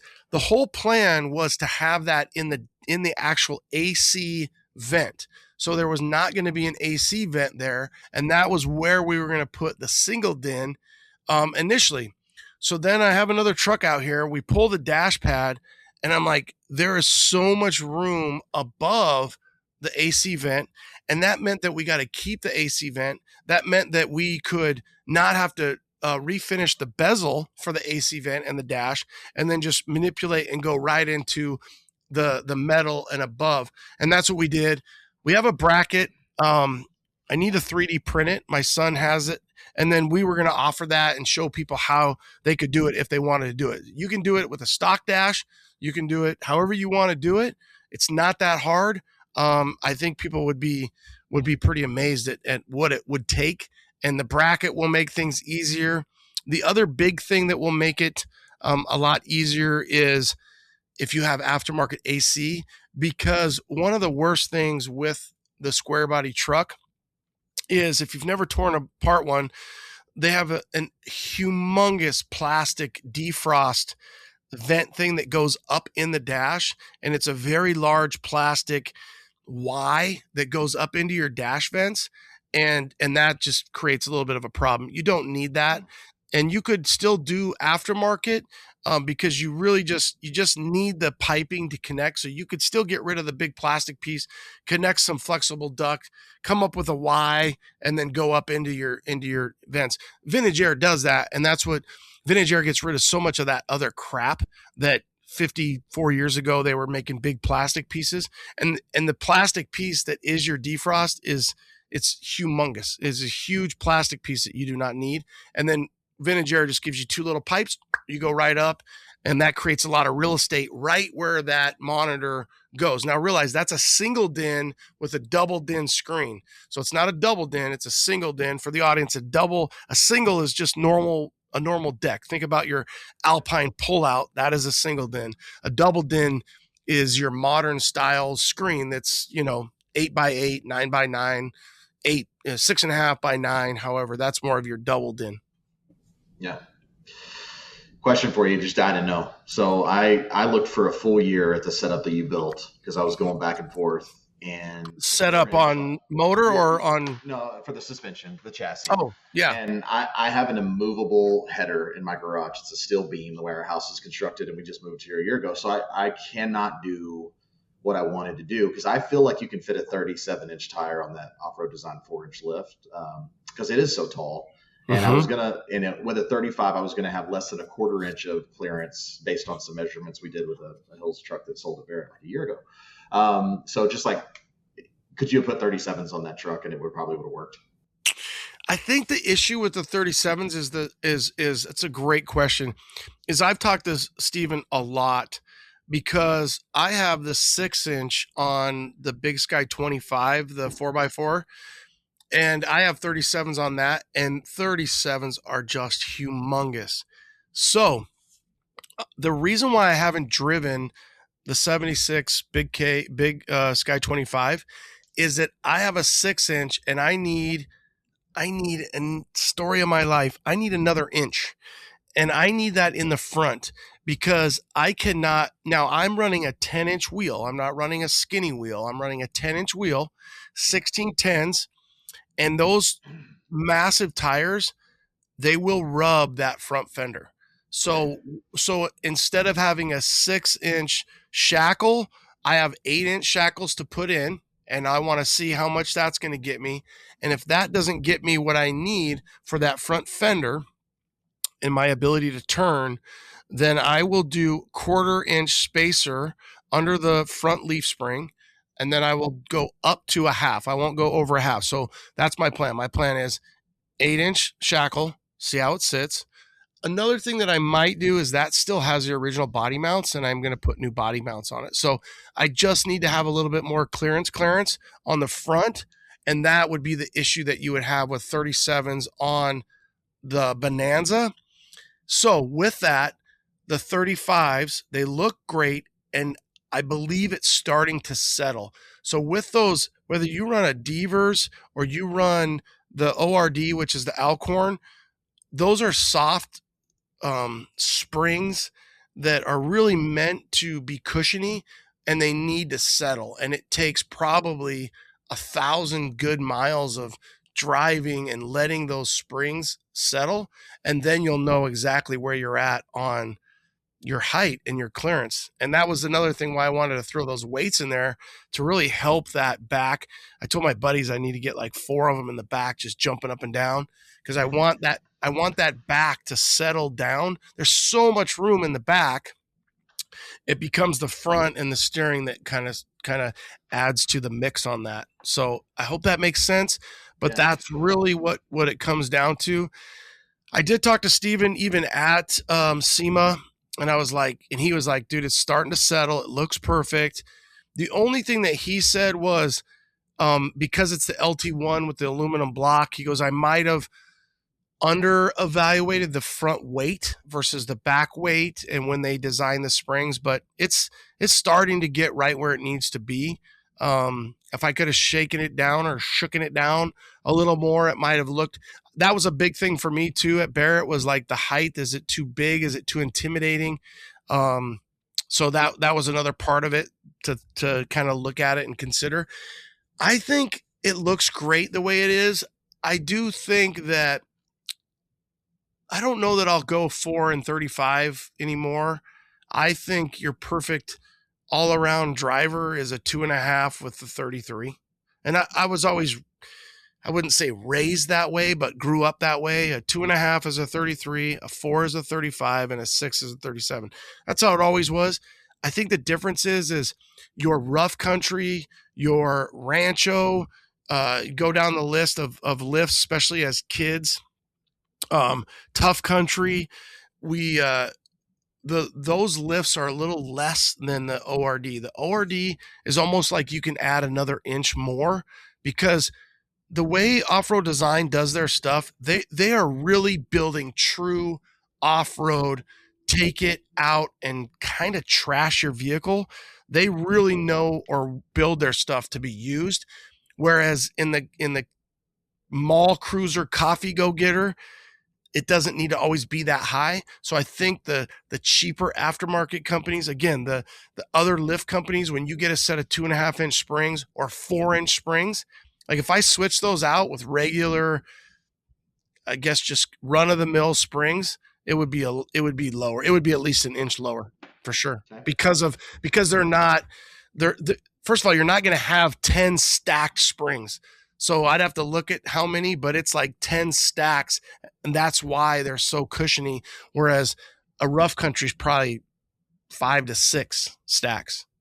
Another question. You had 373s in the back of that, 35s, 10-speed LT1. Were you pleased with the power? I mean, everybody's never content with, I need more power, but like for that truck and driving and ripping it around town, if you were to keep it, was it exactly where you wanted it to be in terms of your expectations? I don't think that I got to that point. I still will, because I still have stuff to do to it. And again, so the guy that buys this thing, he's got a place up in Montana, and it's all BigSky'd out, and it's supposed to go up there.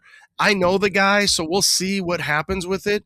I would say that the number one issue right now with the drivetrain or the powertrain is the 10-speed is learning to drive. So it has to learn where it wants to shift. And that's what I've noticed is I don't own a 10-speed, or I hadn't. My son does. My son has a 19 Camaro, and it's the same setup, LT1 10L90, and it kind of feels like it's a 1, 2, 3, 4, like that fast. It's just like 1, 2, 3, 4. So it wants to go from 1 to 4 up to 5 so fast.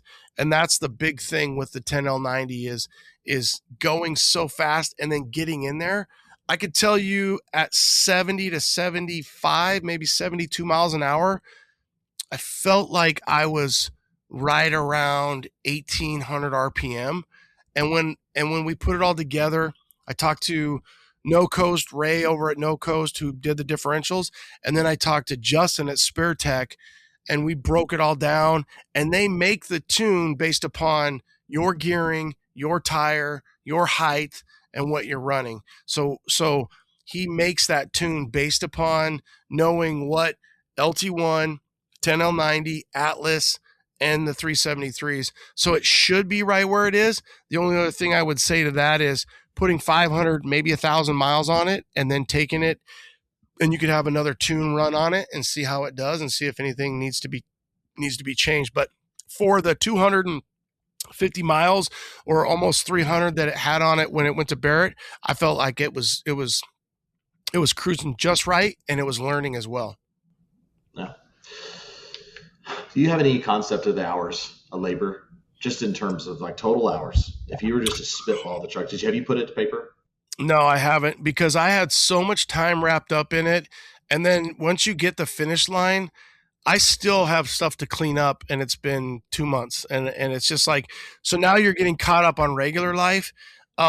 We worked on it very hard. I know I worked on it. I mean, I probably lost 15 pounds. Now, granted, I'm in Arizona, so it's hot as hell here, and you just get your body, conditioned to just get up, go work, get up, go work, get up, go work, and you're just checking stuff off. I do think I kind of thrive in that perspective. Guys are like, you love this crap. And I'm like, I don't know that I love it. I just want to get it done. Obviously, type A and my job, and that's kind of the way we do things. But yeah, I should try to do that. I mean, that's a great question of how many hours. I think the ultimate thing would be I could figure out my hours, and then I could start to look at other people. But there's certain times where I would call in. I had a group text of 6 guys, and I would just say, hey, if you got time, swing by. Here's the 6 things we're trying to get done this week. Come on by. And so guys would come by. Some guys were constant. Johnny G's taking time off. He was available, at all times. Another guy, Rob, came through big. He was really starting to. He likes wiring, so he would really dive into the wiring and troubleshoot some of the different wiring things. Metal locks, obviously, we did a lot of different things with Kyle. Again, there was a few guys that would just step in and you'd throw them different things, and everything went really smooth. Some of the bare brakes, we had a different mount, and those guys came through. At that point, we were actually up at Johnny's. So another thing that people don't realize is Johnny has a pretty good little shop at his house. I have a shop at my house. And then you have other shops like High Test, who has a shop, a big shop. And then we did. So sometimes you're moving the build around. It's a transient system, because I had, there was a parent weekend down at U of A where my daughter goes to school down in Tucson. And I'm like, man, I feel so bad. Like, I don't want these guys to come here. I want it to be up there. I'm going to go do daddy weekend or parent weekend. So I ended up taking everything up to Johnny's. And then it was like, well, hell, it's already here. A couple guys it's closer for them. So then I just started bringing parts up there. And then next thing you know, we're like up at Johnny's. And then it's like, well, now we need to move back down to Ronnie's. And then before we go to Ronnie's, it needs to go to paint to have a few things looked at. And then we need to go to Berlin's, which is High Test. And then, so sometimes you start moving things around, and people don't realize that it's somewhat of a transient system because of all the different players that are involved. And it does add up. The hours add up a lot, and you're just moving things around. It's good to have a trailer. I have an enclosed trailer and I have a flatbed trailer, and there was times where I'd have stuff on both of them. Like, okay, I got the chassis here. I'm going over to Jay Miller. We're going to work on the chassis, and you just nailed it. You end up being a general manager or a project manager, and it's stressful. There's a lot going on. Your takeaway of this episode is, yeah, you could do it in your garage, but you're not going to do it like the interior pros, the builders. It's not going to look the same, right? You had real professionals working, and the truck turned out amazing. And you know what? They're all going to they should get paid for their labor. And your truck's going to be 1,000 hours. Like, this truck was 1,000 hours probably if you did it. I would say minimum. At minimum, right? And so, yeah. Everybody has different prices in their market, and you should call around. But, if you're online and Facebook, and I see them and Instagram, and it still just makes my skin crawl. I just need to delete the app because I always want to reply back and educate them, But, yeah. So before we leave off of that, just let's say 500 hours, just to make it less, or 1,000, and then make it $50 an hour. So realistically, let's split it. Let's say $750 at what is a fair shop rate. I always say California is 165 to 185. Arizona is 125 to 135. That's big shop rate. That's you're going to pay for your, your high test, your Big Tens, your Tray Fives, your bigger builders. You're going to pay that, that higher rate. So let's say if you work your way east, it gets a little bit cheaper. I know, like in Mississippi, let's say it's like 70 an hour. I think Stoner said he might be like 70 or an 80. So let's just do the math. And this is what people don't realize. Before I even start doing the math on that, I did have this conversation with Jay Miller. If you figure $50 an hour, 40 hours a week, okay? So you look at it, $50 an hour times 40, which we know that should be 2,000, right? So 50 times 40 is 2,000, okay? So we know there's 52 hours or 52 weeks in a year. So times 52, that's $104,000. So let's say there's time off and you're not whatever. That's one guy, $50 an hour for 1 year, which it could take a year. That's $100,000 at 50. So let's say that you had 750 hours in a billable hours, just because we're being nice, times, let's just call it 75 an hour. That's 56,000, just that much. So people don't realize, where does the money go, or where, and that doesn't include a $25,000 powertrain, okay, with an LT1 and a 10L90. So whether or not you're rebuilding an old 350 and you're buying parts, or you're going out and buying a brand new motor, so it easily gets over six figures. It can easily get there, and it's not hard to do, and that sucks, but it is what it is. It's the labor, it's the cost of living, it's people. And then what really is a challenge anymore in our world is there's not kick-ass reputable shops popping up every day. So when you have those really good shops, I don't think they're into screwing people over. I think that they're smart and they know, and they're like, hey, I have a 2-year wait list. I don't need to be a bargain. I have a 2-year wait list, and I'm trying to get as many builds done as fast as I can. And I don't know how it is over in Lubbock and Texas general. If you look at the Dallas area, or but the hub of Phoenix, if you have good guys, you really want to keep your good guys. There are some guys that have hopped around shops. I don't think that that's the greatest thing. I think if you go, maybe to one other shop or 2 other shops, but if you're on your 3rd shop, then you're either looking for more money than maybe you're worth, or you're hard to work with. It's hard to say, but some of these guys, it's a small world, right? So those builders, use Hills, for example. I don't know what their hourly rate is. Let's say it's 80, 85. I don't, Texas. And then they're constantly trying to keep good people there. If you've got a shop that's a fair rate, that gets your stuff done and has the same employees, they're doing something right. If you go in there and a year later, Manny, Mo, and Jack is still there, Tom, Dick, and Harry, then they're doing something right. And Jason's paying his guys right. Colby's managing the guys right. They're getting their shit done.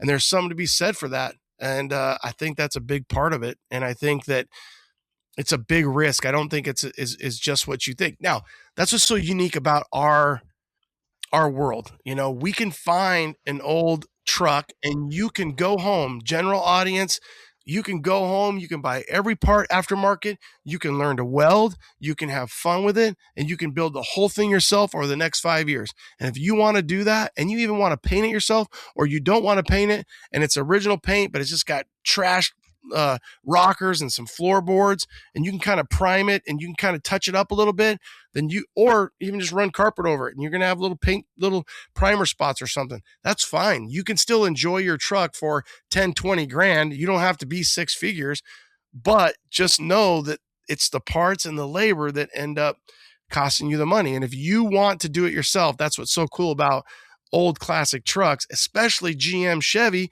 We can build these out of a catalog. Every part you want, you can get. Yeah. Well, I'll walk you through my logic on why I went Roadster Shop Legends. Okay. And my logic may not be sound, but I would imagine there's a population of people out there saying, like, this guy's crazy. He just likes to write a big check. No, I mean, it is a huge stretch, but I've already invested so much into this truck. I've decided to go 4-wheel drive. So I got some value of selling my chassis, sure. But I wanted it to look like your chassis did. I wanted it to be brand new bolts. Like I wanted to eat off that thing, right? Because at this level, when I look underneath it, though I still drive it, I would clean it to look like that just to know that I could. But there's also the aspect that something happens to me or I lose my job, I got to be able to sell this truck. And I just, that's why I'm so fascinated with BigSky. It's like watching it go across with the perfect chassis, as perfect as it could be original. I had the best aftermarket parts on it. It was exactly what I would do. But when I look and put pencil to paper for hours, I was just so close to justifying, because then I would still have a 6.0 from 2004. It was a great motor, no complaints, first world problems, right? Mm-hmm. 4L60. But Jason was new. And by the way, like he steered me to Roadster Shop, and he's probably going to make a lot less money because we didn't build the chassis that you had in terms of this labor game. But he was a good partner in the build and said, Cody, you're going to be more happy with the LT1. You're going to have a brand new motor, and it's going to come with all these other fixings. It's going to be new, and it's going to ride incredible. And like, you're kind of never content. He's learned this about me. And so that to get to that level, it was pretty negligible. When you start stacking on the LT1, you stack in all the stuff that it comes with, the fact that I can have a hitch on it with helper bags, like the wheels and tires that I liked. I wanted to do those on your chassis. I was kind of bothered that I couldn't do a dog dish on the front, trying to figure that out with the hubs, and we couldn't find a good solution. Didn't want it to stick out too far on the front. Wanted it to be everything I wanted was the Legends chassis. Right. Yeah. And then when I finally got down to the hours, which I hope a lot of people learned from this episode that are looking like me a few years ago, I'm going to just build one and I'm going to do it for $45,000 or I'm going to do it for $60,000. Unfortunately, you're not. Unless it's just something you want to rip around with and you're okay, like wrenching yourself. And more power to those people. I just don't have the tools and I don't have the time. And so to do it, you really need to hire a shop. And then it's just a matter of getting good guys that'll take care of you, will steer you in the right direction. Sometimes when it doesn't even help them from a business aspect. And that's why I keep going back to Hills. Like that guy's out in the back working his butt off, right? And that I just respect that. And it's also helping me guide through these decisions as I call in new ideas and questions and kind of keep me guarded and learning your style and all that stuff. But hey man, I really love that part of it. And I'll tell you, if I could tell the audience, I wouldn't change what we did with the chassis. But I do wish I could keep track of the hours that went into just the chassis and the work that went into that. And you're not far off. And I equate that to, and I've said this for 10 years on the pod, the young kid, my son, we've had this conversation. You either have the time or you have the money. If you have the money, then you can just buy whatever. And I'm not saying that you are saying that you have the money to buy the Legend or the Rev B, the Roadster Shop, the GSI, the Porterbuilt, go down the list, all the different chassis companies.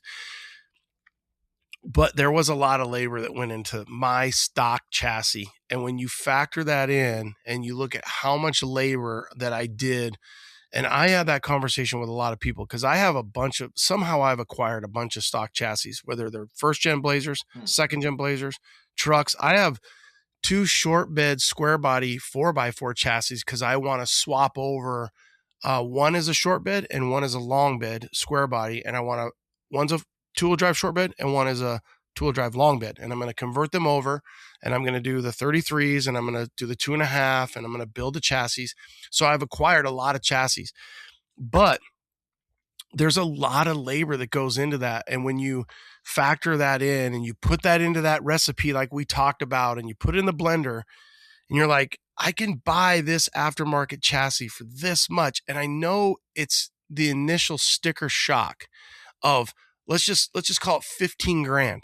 And you're like, oh my God, but if you're sitting there at dinner with your wife and you're like, well, I've got a stuff. She's like, but you have a chassis. Why do you need that chassis?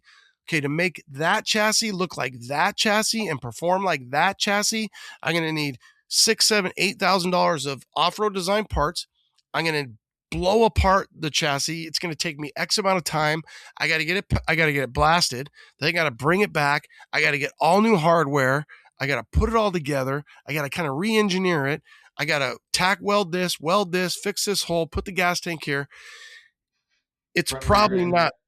Yeah, and then have to be right. and then go get powder coated and then bring it back and then front and rear. So it's close, man. It's so close. And on this build, I had what I felt like was, I knew that I was going to run out of money, and the chassis was hardly part of it. And I had definitely looked at, obviously, I love the RS guys. I consider them all friends. I looked at that awesome Art Morrison chassis that they have, that fire truck, that square body fire truck. I talked to those guys. I talked to Matt. I talked to Tom.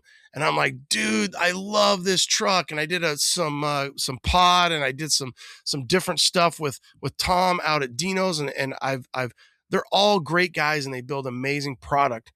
It's a lot of money, and it's money that you kind of have to pay up front. Whereas when you have some time and you're like, I can kind of just build this as I go. And so it comes down to that. And one thing I'll tell the audience, the older you get, you realize you don't have as much time as you think in life, maybe. And you're just like, that's why I always have this conversation about the chassis and or the paint. Do you want to build it and do you want to drive it now, or do you want to drive it in 3 years? And that's where I think Barrett is a value. I'm sure there's builders that build stuff that maybe is not to the peak level, like I feel like Bonanza was built, but there's value there because of the time it takes to build. Let's say it takes a year. Let's say everything lines up and you have all the parts and the painter's ready to go. Well, that's a year. Well, you can just go buy it at Barrett and you can drive it a week later, or Mecum or Kissimmee, or Mecum is Kissimmee, whatever these other auctions are. And that's part of it. So it's all life, and it's all decisions, and it is first world problems. And you just got to figure out, if you're like, I'm so much about the journey and I want to know that I welded that rocker in and that I did that, then do it. And we will provide you the best knowledge we have and the parts that we use and the parts that we love. Do it. That's what's so rad about our community. But if you want to go drive an amazing Blazer tomorrow, you have options. A truck, whatever it is, you have options. It's just money, right? It's life. Yeah, I think what we learned here is you're 45 minutes away from Barrett. They need to hire you and pay you to go do an inspection on a purchase at Barrett. I have seen, and I won't list details, but I have seen shops, plural, where I'm like, oh, that's a cool truck. Yeah, it came from Barrett. It's going to be here a while. Looks great on the outside. Look at that Lincoln. Look at that Lincoln. That Lincoln went for $1 million. Obviously, everybody was just losing their mind. Everybody's saying that's money laundering at its best. People got underneath there. They saw the welds. They saw the Pep Boys, O'Reilly's stuff going on. And yeah, it's tough. There's builds out there that you look at them, you crawl under them, you check them out, and you're like, and I'll tell you another thing is, I know a guy that picks apart builds, and he's never really built anything. And so I'm always really cognizant about picking other part. Like, I get that you might like mint and I like Grecian bronze, but that's fine. But then I'll give you a perfect example, and I would tell this to their face because I think they're good dudes.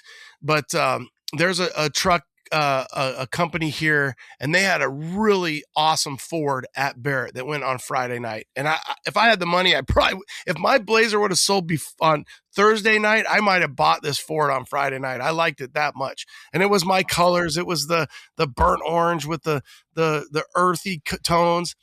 But they had absolutely, I was talking to another buddy of mine, they could not have picked the worser mirrors on the doors, and they're actually like a Ford mirror. They just look horrible. And I'm just like, why did you do this? And so you look at all these little things, and I try to be careful when I look at that and don't go into it like looking for problems. I'm looking for positives. I might see some negatives.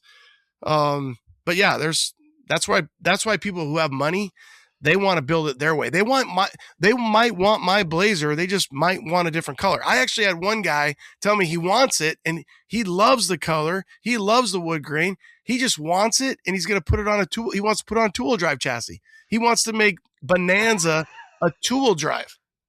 We're never content as humans. And then sell the four-wheel drive chassis. So he gets the drivetrain. He gets everything. He just wants to put it on a roadster shop, two-wheel drive, square body Blazer chassis and rip it around, and he would probably put different wheels on it, obviously, as well. So, yeah, pretty crazy. Where's that guy in my life a year ago? No, I'm just kidding. Yeah, exactly. Last question. I had the last question. We're all right. dying to know. We're all Okay, you're dying to taking know us this. out. Okay, so everybody wants to know. I have no proof of this. Inquiring minds want to know. Did the hat and the saddle come with the purchase? No, and that's a great question. So the saddle is my father-in-law's. He was a cowboy in Texas. It even says Texas on it. And the hat is a buddy of mine that's like a big-time rodeo roping cowboy guy. So those were part of the motif that I took to SEMA, and then they traveled for the first 3 shows. And then I actually left them in at Barrett, and I went up to the white room at Barrett, and we did all the white room photos. And they said, you have to take everything out, because if we take a photo of any of that, then they're going to think it's part of it, and it comes with the sale. So I might have made more money if I would have left them in there, but they didn't belong to me. They were props of my father-in-law's first saddle, and then my buddy Coulter. So Coulter hooked me up with that hat. I ended up giving him, I bought him a belt buckle that was a fire department for our fire department, just for letting me, of course he's like, I don't need that. That's crazy. I'm glad to. People loved his hat. I actually would like to buy a hat like that because I liked it so much and it looks so cool in there. But no, that's where we're at. The hat and the belt, the hat and the saddle did not go. And again, it makes sense. They're like, everything has to come out of this thing that isn't going to be part of the sale. And they must have problems where people pull something and somebody's like, yeah, I thought I was getting the saddle too. And, so on and so forth. But yeah.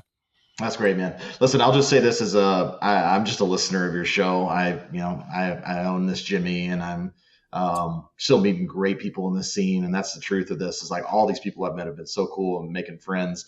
I just appreciate all you do. I got to think it's probably a whip to do this podcast sometimes, because you got to keep it up, keep the algorithm, keep being noticed. But man, you just have helped me think through decisions, inspired me to get into this from years ago. And then now, I love that pod, and I just appreciate all you do for the scene, and it's cool, man. So thanks for letting me be on. It's been fun to talk to you. Yeah, I appreciate Cody, and again, I don't take it for granted. I love being one of the voices in our community. I think we have a special community, and I think in life we're lucky. Obviously you work close with the Hills guys. If they weren't great guys, you wouldn't be back dealing with them. We do have builders that we all know, and you don't have to say them, but I always look at a builder and I always say, do you ever see them build 2 vehicles for somebody? Because sometimes people won't go back. And if you get a customer who you follow them on social and they're like, yeah, I'm going back to see Jason and the boys. Well, there's something to be said about that, because we've all bought things from people and you're like, yeah, I would never buy from that guy again, or that person again, or that shop again, or that store again. I would never buy a couch from them or whatever. And when you have people who you watch and you're like, that's the 3rd build they've done for that person, then that guy or that shop is pretty reputable.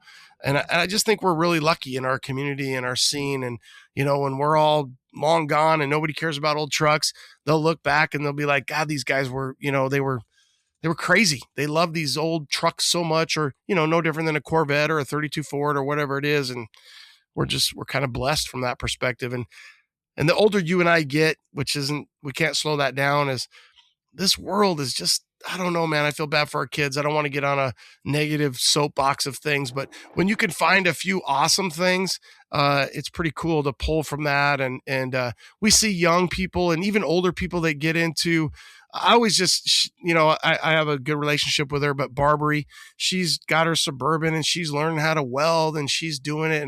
And I'm like, you keep doing that, because you're living your life. You're working on your vehicle. You don't care what other people think. You're just doing it because you want to do it. Your kids are seeing a mom who's out in the shop welding and fixing things and doing things. And I would empower everybody, whether you're a 14, 15, 16-year-old kid, or whether you're a mom, or whether you're a 50-year-old guy who's like, nah, I just want to get into this stuff. I see the guys, the builds. I've always wanted one. And honestly, even if it's a Porsche or it's a Volkswagen or a mini truck, it doesn't matter. We're not going to be here long, so you might as well enjoy the ride. Yeah, man. My dad never got to see Menti. It's really sad. He was the long haul truck driver, retired. A month after he retired, he went on a motorcycle trip with a new crew that he had, and he got mixed up on an on-ramp and got caught in a guardrail, and it was his time. But yeah, I have that perspective of like, you never guaranteed like to have it. And that's some of it gone into my decision making. Like I take care of my family and we have means, and all that. But some of this is like, I just want to enjoy it now if it's not hurting anyone. And, but I think that to your point, it's like, it's just get out there and do it to whatever level you can and enjoy life. Yeah, my dad died when I was a kid. We had a 74 Blazer. He died when I was 8. I just turned 8. Hunting accident, weird accident. And then in my line of work, right? I mean, I see people, I'll never forget a call that I had. A guy went out and bought his Harley, and his wife was following home. He died on the way home. I was on the call, right? So this guy is like midlife. I saved up. I bought this Harley. I had no helmet on. He had no helmet on. It was not even a traumatic accident. It's just the way that he hit his head. And his wife was literally in the car behind him when this happened. And we ran the call, and you're just like, oh my God. Yeah, we had a call last week. There was a fatal. So that's my line of work. And you just don't know what's going to happen. You're driving home one day and shit's going to happen. So I think my wife and I have had this discussion a few times, because she's like, why do you have to excrete so much out of life? Why can't you just be, a little less? And I'm just like, it's obviously because my dad died when I was a kid, and my line of work. And I run into a lot of nursing homes, and it's not fun. It does not look fun. So getting old sucks. And if I die tomorrow, I've had a great run, and I've crammed a shit ton of stuff in 52 years of life. And I think about that all the time. So you keep doing that. I appreciate it. For the audience, you guys can follow him. It's at Minty, MINTY 78 Jimmy. Cody, you might have to come in and be a substitute. You did a great job. Hey, let's go, man. There you go. Did you make it to the end? Cody, thanks for doing that. That was fun, especially sitting back on this side and just firing away with you, buddy. So I appreciate your time.